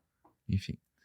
Só que tem uma peculiaridade, né, nessa situação toda, é que esse processo, esse movimento, né, de ampliar a oferta em escala global de trabalho para as empresas, né, e mitigar a proteção, eliminar direitos, dificultar cada vez mais a ação de sindicatos, organizações de classe, coisa do gênero, encontra o processo de quarta revolução industrial, plataformização do trabalho, inteligência artificial, enfim. Ou seja, você tem agora uma massa de gente disponível para trabalhar, precisando trabalhar, e, por outro lado, um enorme número de empresas ávidas por explorar essa massa com uma nova tecnologia, ou seja, a partir de um novo patamar tecnológico. Não é à toa que eu, quando comecei a estudar call center em 2004, né, enfim, até 2007, o call center era a porta de entrada da juventude trabalhadora brasileira. Os jovens entrantes, né, eles entravam pelo call center, que, apesar de ser um trabalho terceirizado, 99,9% era formal. Hoje em dia, a porta de entrada para o jovem no mercado de trabalho, hoje no país, é a entrega de aplicativo. Quer dizer, você percebe a diferença? Lá, não que isso faça do trabalho do call center alguma coisa glamurosa, né? Atraente, né? Glamurosa. Não, mas era trabalho formal. Algum nível de proteção, algum nível de contato com os sindicatos, mesmo que os sindicatos fossem muito frágeis, são muito frágeis nesse setor, mas enfim, algum nível de proteção você tinha, né? Hoje em dia não, é totalmente diferente. Hoje em dia o jovem entra pelo aplicativo, já naturalizou isso, ou seja, vai trabalhar com o aplicativo, e o projeto de vida, por exemplo, o projeto de vida lá atrás da operadora de call center era trabalhar no call center, pegar a grana, pagar uma faculdade particular noturna, sair do call center e começar uma vida profissional. Dar um salto, progredir, né? Não conseguia. Porque mesmo terminando a escola, a faculdade, coisa e tal, a oferta de emprego era 1,5 salário mínimo, que é a mesma coisa que ela já estava recebendo no call center. Aí é uma questão da faculdade ter deixado de ser esse passo na carreira, né? Porque o mercado de trabalho brasileiro não oferecia esse emprego mais qualificado, esse salário melhor. Percebe? Então essa massa, se você pega de 2003 a 2010, quer dizer, 94% do emprego no mercado formal de trabalho brasileiro pagava 1,5 salário mínimo. Ou seja, é muito raro você ter boas oportunidades fora desse tipo de trabalho simultâneo. Caramba, o volume de pessoas com graduação nesse período foi muito maior do que essa. Até porque você teve uma ampliação das redes particulares de universidade e tal. Enfim, aí você olha hoje, o que você tem com esse jovem que está entrando por aplicativo, né? Esse cara que é um bike boy, jovem, ele quer entregar, ganhar um dinheirinho, economizar, dar entrada numa moto, fazer uma dívida num banco para financiar a moto, para poder multiplicar as entregas dele, ou seja, ganhar mais, e ficar na moto até ele aguentar. Ou passar para o carro e... Ou passar para o carro e aí virar motorista de aplicativo, sem dúvida. Ou passar para o carro e virar motorista de aplicativo. Aí você pensa, bom, mas é toda uma trajetória, toda uma perspectiva de futuro, toda uma imaginação futura que está na informalidade e que vai trabalhar para o aplicativo, sem nenhum tipo de direito, sem nenhum tipo de garantia, sem nenhum tipo de proteção. E aí você fala, bom, mas aposentadoria? Nem penso em aposentar. Nem penso. Não penso em guardar dinheiro, não tem como. O que acontece se acidentar e não puder trabalhar, né? Essa é a pergunta. E aí, e o seguro-desemprego e o seguro acidente? Porque trabalhar em moto Cara, é arriscado. Super arriscado. E daí? E se você não puder trabalhar, precisar... vou pro SUS. Ou seja, o SUS aqui no Brasil virou uma espécie de mola de amortecimento, né? Desses... mas mesmo nos Estados Unidos, com aquele sistema precário todo deles, o Vale-Refeição lá, né? o TANF, o ticket, o Vale-Refeição, o stamp, né? O food stamp. O Food Stamp, que é o Bolsa Família deles, né? É onde eles chegaram com isso. Ele é um complemento salarial também, Não tenha né? dúvida. Quer dizer, você tem o Não tenha Estado dúvida. pagando o salário para as empresas via aqui, atendimento médico e Bolsa Família, lá Food Stamp, né? Sem dúvida. Quando eu entrevistei o pessoal lá em Tairone, eles iam fazer compra fora da cidade para usar o TENF. Na Pensilvânia chama TENF, né? O Food Stamp chama TENF. Eles pegavam o TENF e iam em outra cidade para comprar para não passar vergonha de ter que encontrar alguém. E aí vai todo mundo se encontrar no mercado da outra cidade. Da outra né? cidade, Phillipsburg, em outros. Exatamente. É isso mesmo. É uma tragédia, sem dúvida. E você vê alguma saída? Porque a gente já teve esses altos e baixos, como você me contou. Mas quando a gente chega numa situação onde a saída entre a empresa pagar mais salário ou botar um robô fazendo aquilo é botar o robô, você vê alguma saída em larga escala? Ou alguma reversão dessa tendência de precarização acontecendo? Átila, o impulso da empresa sempre vai ser colocar o robô. Só que o capitalismo não pode viver de robô porque o robô não consome. Então, ele precisa realizar o valor que está contido nas mercadorias. Ou seja, ele Tem um precisa valor vender naquilo para que o alguém. Ford falava de tem que pagar o salário que permite Claro, comprar. tem que pagar o salário, porque senão você não vai ter para quem vender também, né? Enfim, você não pode viver de crise em crise, né? De subconsumo. Quer dizer, em algum momento você tem que realizar essa massa de valor econômico acumulado, né? Então, assim, do ponto de vista da empresa, ela sempre vai mirar o robô. Por quê? Porque ela está num sistema de competição com outras empresas. As outras empresas estão mirando o robô, enfim, então não tem como escapar disso. Essa não é uma lógica que vai ser, sei lá, superada a partir da vontade das próprias empresas, né? E eu não estou aqui desmerecendo nenhum tipo de iniciativa das próprias empresas se tornarem mais éticas, mais ecológicas, mais humanas. Nada disso. Eu acho tudo isso importante, mas é que isso não vai resolver, pelo menos na minha opinião. Você tá dizendo qual que é a tendência mais comum a aparecer, né? Não tenha dúvida. A partir do momento que tiver uma crise, ou o que quer que seja, essas empresas que hoje faturam mais, elas podem se dar o luxo de serem mais éticas, mais ecológicas, mais, sei lá, mais generosas, mais diversas e promover políticas de diversidade. Isso tudo desaparece porque o cara tem que pagar, enfim, o cara tem que investir, o cara tem que realizar, o cara tem que pagar o dividendo, tem que pagar o acionista. Quer dizer, não tem o que fazer. Eles vão adotar as práticas mais selvagens imagináveis. Então, eu não tô aqui querendo desmerecer nada disso. Mas essa não é uma equação que se solucione no interior das empresas. Essa é uma equação que vai ter que envolver a sociedade como um todo. A gente precisa saber, afinal de contas, que tipo de sociedade que a gente quer.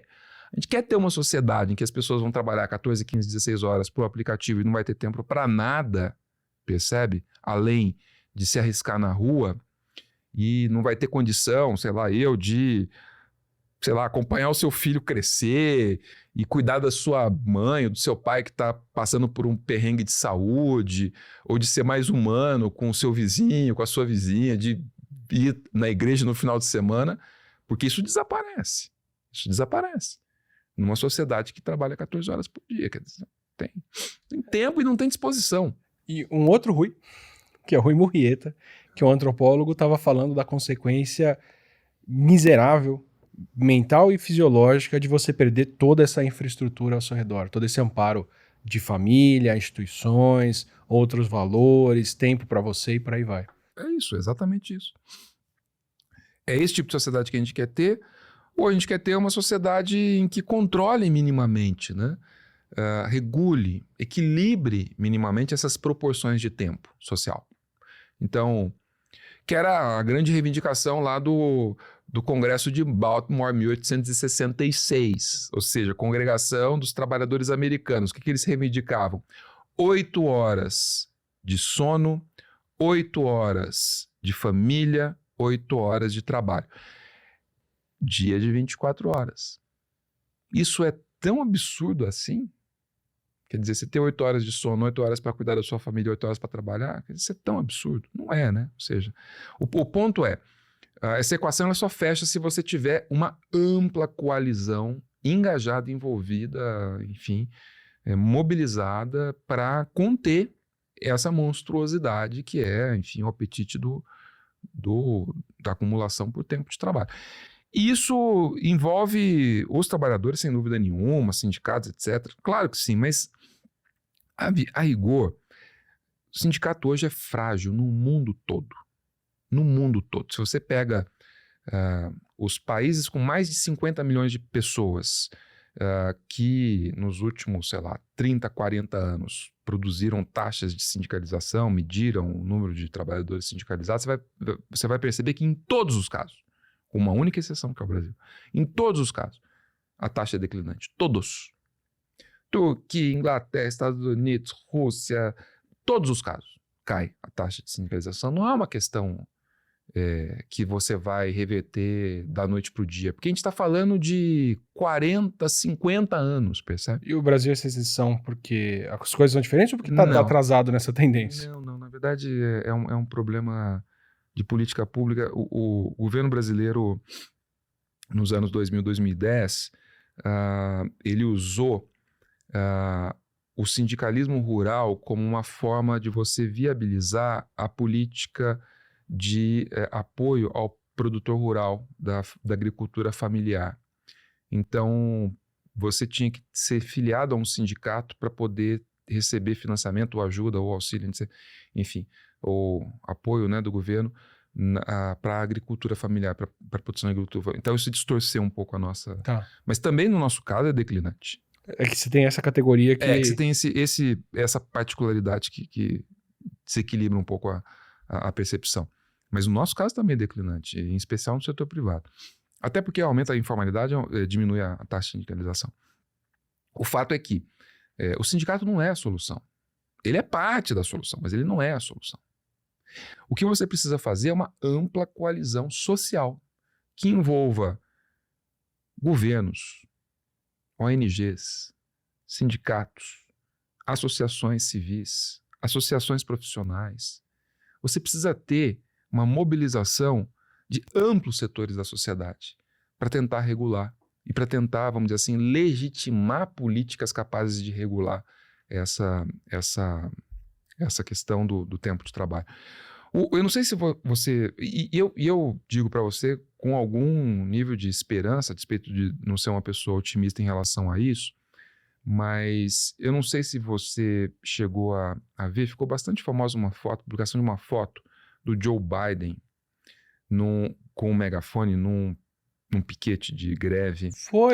Me surpreendeu demais isso acontecendo. Eu falei, o quê? Em frente a uma fábrica da Stellantis, enfim, nos Estados Unidos, e ao lado dele estava um sujeito chamado Sean Penn, que é o atual presidente do United Auto Workers, né, o sindicato dos trabalhadores da indústria automobilística nos Estados Unidos, que ele é recém-eleito, ele é o presidente mais radical da história do sindicalismo dessa indústria, enfim, de montadoras, etc., nos Estados Unidos.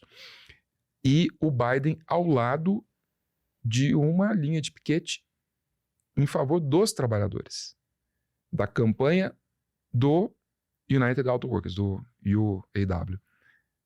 Essa é a primeira vez na história dos Estados Unidos que isso acontece. Nunca na história dos Estados Unidos um presidente tinha ido para uma... Acho que não só dos Estados Unidos. Porque... o mundo é muito grande. Eu sei lá, eu acho que até talvez, não sei. O Lula talvez, não sei, aí precisaria pegar. Eu não me lembro. Mas é um momento muito único, porque isso é a exceção da exceção. Por que isso? Porque mesmo o governo americano, de um sujeito como o Joe Biden, que não é nenhum radical, um sujeito de centro do Partido Democrata, enfim, que adotou uma política, uma agenda um pouquinho mais de centro-esquerda, mas de qualquer maneira, muito parecida, diga-se de passagem, com a agenda do Lula. Não é à toa que eles montaram aquela coalizão global em torno da questão do trabalho justo, não sei das quantas.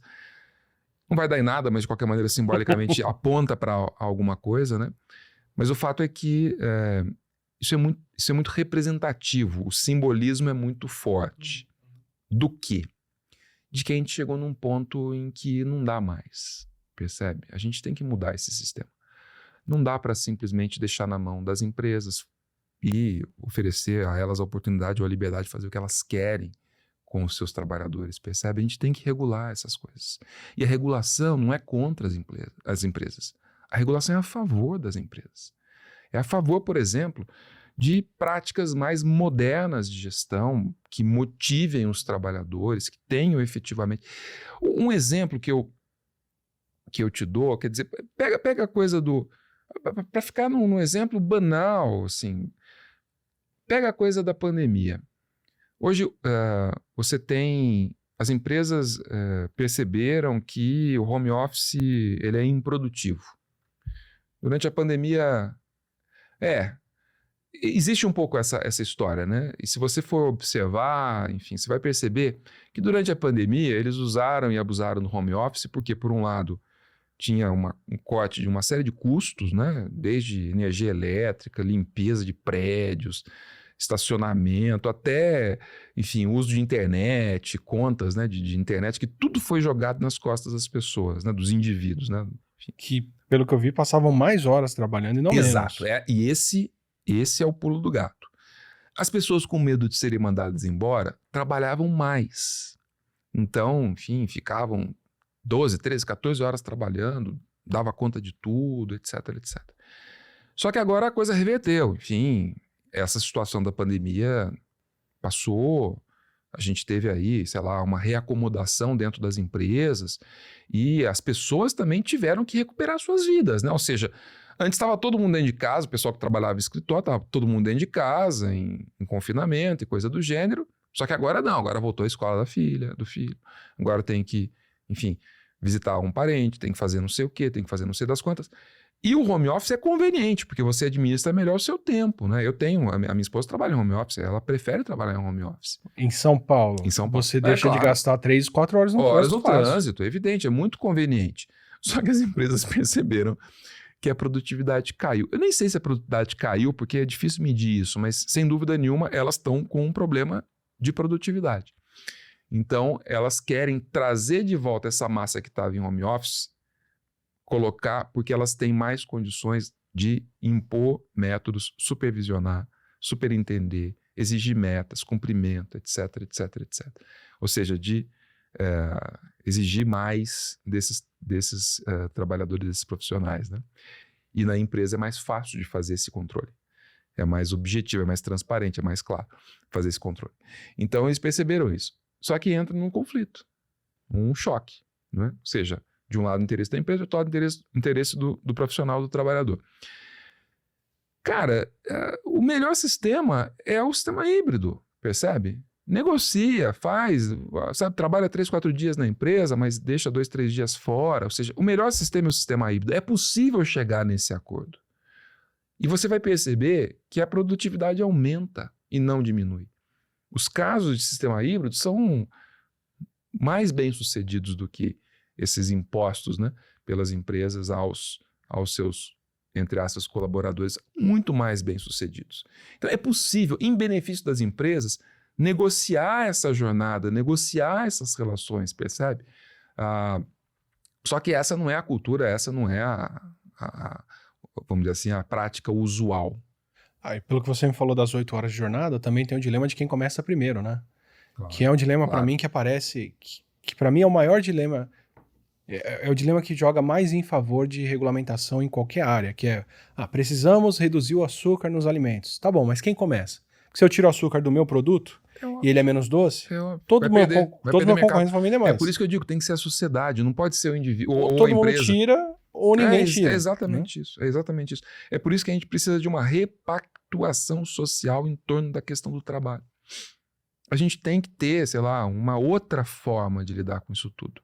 A gente tem que estabelecer um pacto razoável, percebe? Porque, caso contrário, a sociedade vai continuar sofrendo, as famílias sofrendo, as comunidades sofrendo, e as empresas enfrentando problemas de produtividade, porque, enfim, a forma mais simples de você aumentar a produtividade da sua empresa é engajar as pessoas no projeto que ela representa, percebe?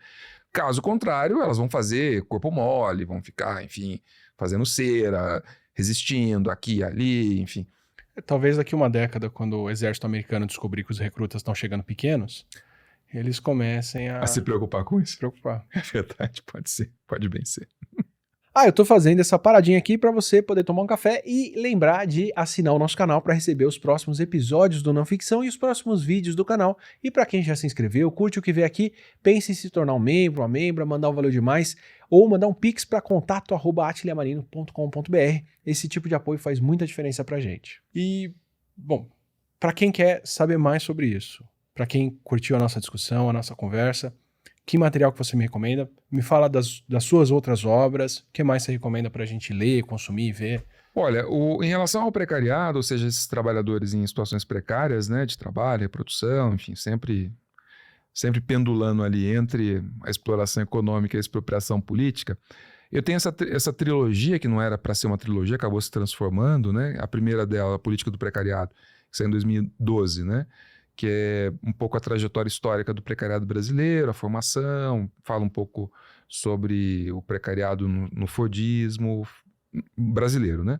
Fala um pouco sobre a transição dos anos 90, fala um pouco sobre a ascensão do Lula, e acabo convergindo para a discussão do precariado nos anos 2000, que é o meu estudo do setor de call center, né? Que é uma etnografia que eu fiz no setor de call center. E o segundo, de 2017, que é a Rebeldia do Precariado, é uma pegada mais comparativa: Brasil, África do Sul e Portugal. E, enfim, eu continuei perseguindo, né, nesses países, né, pesquisando o call center, mas ampliando um pouco para discussões sobre mobilização de trabalhadores precários e pobres.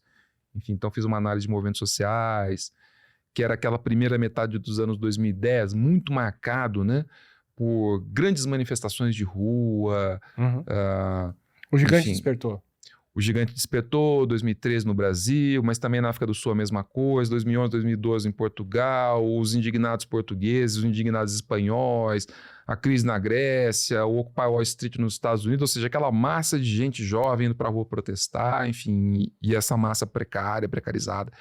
Muitas vezes organizando movimentos sociais, enfim, organizando Occupy Wall associações. Street, o Occupy Primavera Wall Street, Árabe. exatamente. Primavera Árabe, tudo isso. E eu dou um recorte, comparo Brasil, África do Sul e Portugal, né? Desenvolvo ali uma hipótese alternativa à teoria padrão, que é a da Beverly Silver, né? no Forças do Trabalho, que é um texto muito bem sucedido de organização do campo, enfim, sobre agitações trabalhistas, ou seja, os tipos, né, de padrão que você tem de agitação trabalhista mundo afora, enfim.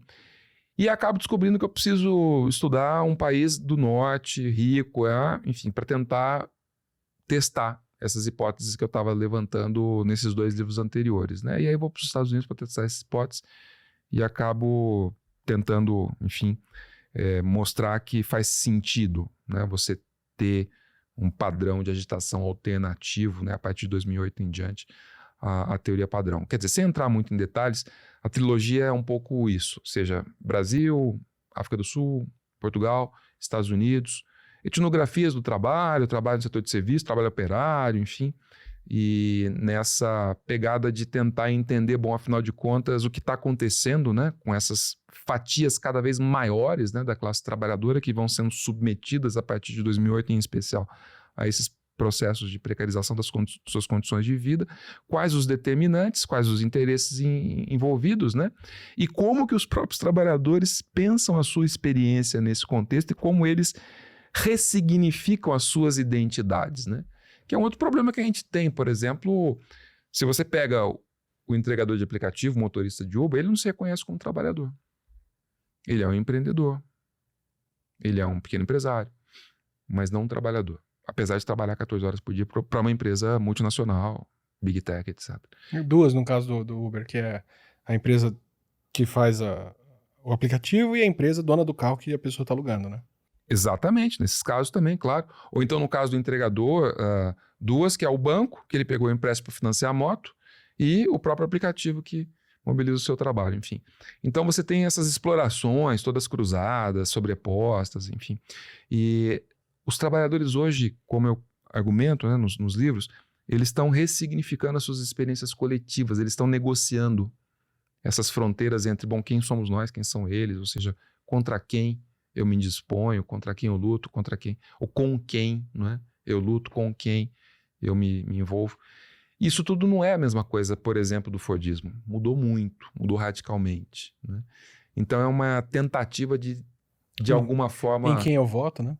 Em quem eu voto, claro. Se você pegar o pessoal de entrega, é assustadoramente bolsonarista, né? Isso tem a ver com essas ressignificações da sua experiência coletiva. E o assustadoramente que você está falando é porque é uma gestão que trabalhou tirando esse tipo de direito desse grupo de pessoas, né? É mais contraditório, né? Não é isso? É super contraditório. Mas, por outro lado, faz sentido. Se você pensa, enfim, que, sei lá, esse discurso lei e ordem pega. Imagina que você fez um empréstimo no banco para financiar uma moto para multiplicar a sua moto é o seu meio de produção. Imagina que você, sei lá, submetido à violência urbana, tem a sua moto roubada. Você tem a dívida no banco, você não tem o seu instrumento de trabalho. Percebe? Então essa coisa de matar bandido, na cabeça deles faz sentido. Apesar de muitas vezes, na cabeça do policial, ele é o bandido. O entregador é o bandido. Percebe? Então assim, é tudo muito louco, né? Muito contraditório, enfim. Mas o fato é que você tem uma mudança, né? E essa mudança que eu tento mapear nessa trilogia, nesses livros, né? Que começou antes, né? Lá nos anos 2000, com um livro chamado Infoproletários, né? Que é um projeto que eu e o Ricardo Antunes organizamos na época, enfim. Que era um pouco pensar essas contradições das novas tecnologias, na época, né? Das novas tecnologias da época e os seus impactos sobre os trabalhadores, a organização do trabalho, as formas de mobilização, as formas de solidariedade, né? A ética do trabalho, coisa do gênero. E isso começou lá no começo dos anos 2000, porque tinha todo um oba-oba sobre as tecnologias de informação, né? O informacionalismo, Manuel Castells estava no auge. Sim. Tava tudo iria se resolver por conta das tecnologias de informação. A gente falava, não é bem assim, tem os dois lados, tem um lado que é um lado meio degradante, enfim, tem o uso dessas tecnologias. E uma coisa que a sociologia do trabalho sempre procura destacar é isso, quer dizer, o problema não é a tecnologia. A tecnologia é a solução para várias questões. O problema é o uso que se faz dela, né? E o uso é social. Ou seja, o uso é alguém, enfim, investiu, alguém comprou, alguém controla, alguém implementa, alguém supervisiona, alguém tem alguém dá um sentido para o uso daquela tecnologia. E isso tudo precisa ser tematizado, problematizado. Por quê? Porque faz sentido na lógica micro da empresa, mas do ponto de vista macro isso produz um enorme desastre, uma enorme crise socio-reprodutiva, né? Em escala, enfim. A gente está observando isso todo santo e abençoado dia, né? Perfeito. Obrigado, Rui. Obrigado. Foi uma longa aula. Longa no sentido histórico de pegar do começo desde o século XIV, né? até aqui. Até anteontem. Eu tô aproveitando demais aqui. E tô impressionado com como tendências atuais refletem muito do passado, assim. O Ricardo, que é esse meu amigo, né, professor do Unicamp, ele disse que a plataformização do trabalho lembra muito a protoforma do trabalho, a forma primeira do trabalho, lá atrás, na Revolução Industrial. Ou seja, lembra muito essa primeira forma. E, de fato, lembra mesmo. Porque é esse trabalho despojado de qualquer tipo de benefício, proteção, garantia, lei, exposto ao mercado, totalmente mercantilizado e utilizado da forma mais brutal pelas empresas que detêm as tecnologias mais modernas da sua época. Então, esse combo lembra muito a Revolução Industrial. Muito. E os efeitos também, né? Ou seja, a ameaça à reprodução das famílias, das comunidades, enfim. Infelizmente, é um ciclo que a gente está fechando, né? Mas, por outro lado, também, quando a gente olha para trás, a gente sabe que isso muda, né? A sociedade tem um momento em que ela diz, não basta, vamos mudar essa história, não dá mais para ficar desse jeito, quer dizer, ainda que os interesses sejam os interesses militares.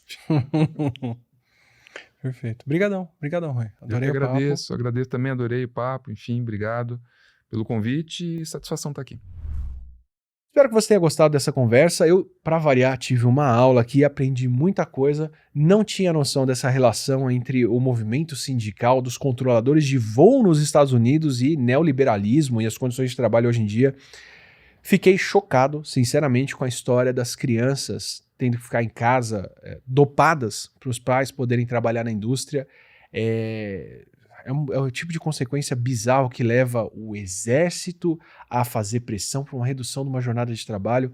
Enfim, comecei com alguns preconceitos, com alguns conceitos, esperando algumas respostas, mas saí com várias outras que eu nem esperava por aqui. Espero que você tenha gostado e curtido também. Se você quer mais conversas como essa, aproveita, se inscreve aqui no canal, assim você recebe os próximos não ficção e os vídeos regulares que a gente faz por aqui. E se você já recebe, já curte esses vídeos, manda um apoio pra gente como membro, como Valeu Demais, Pix, o que você puder fazer, a gente agradece muito, porque a gente depende desse tipo de apoio para poder trazer mais conversas como essa. Até uma próxima.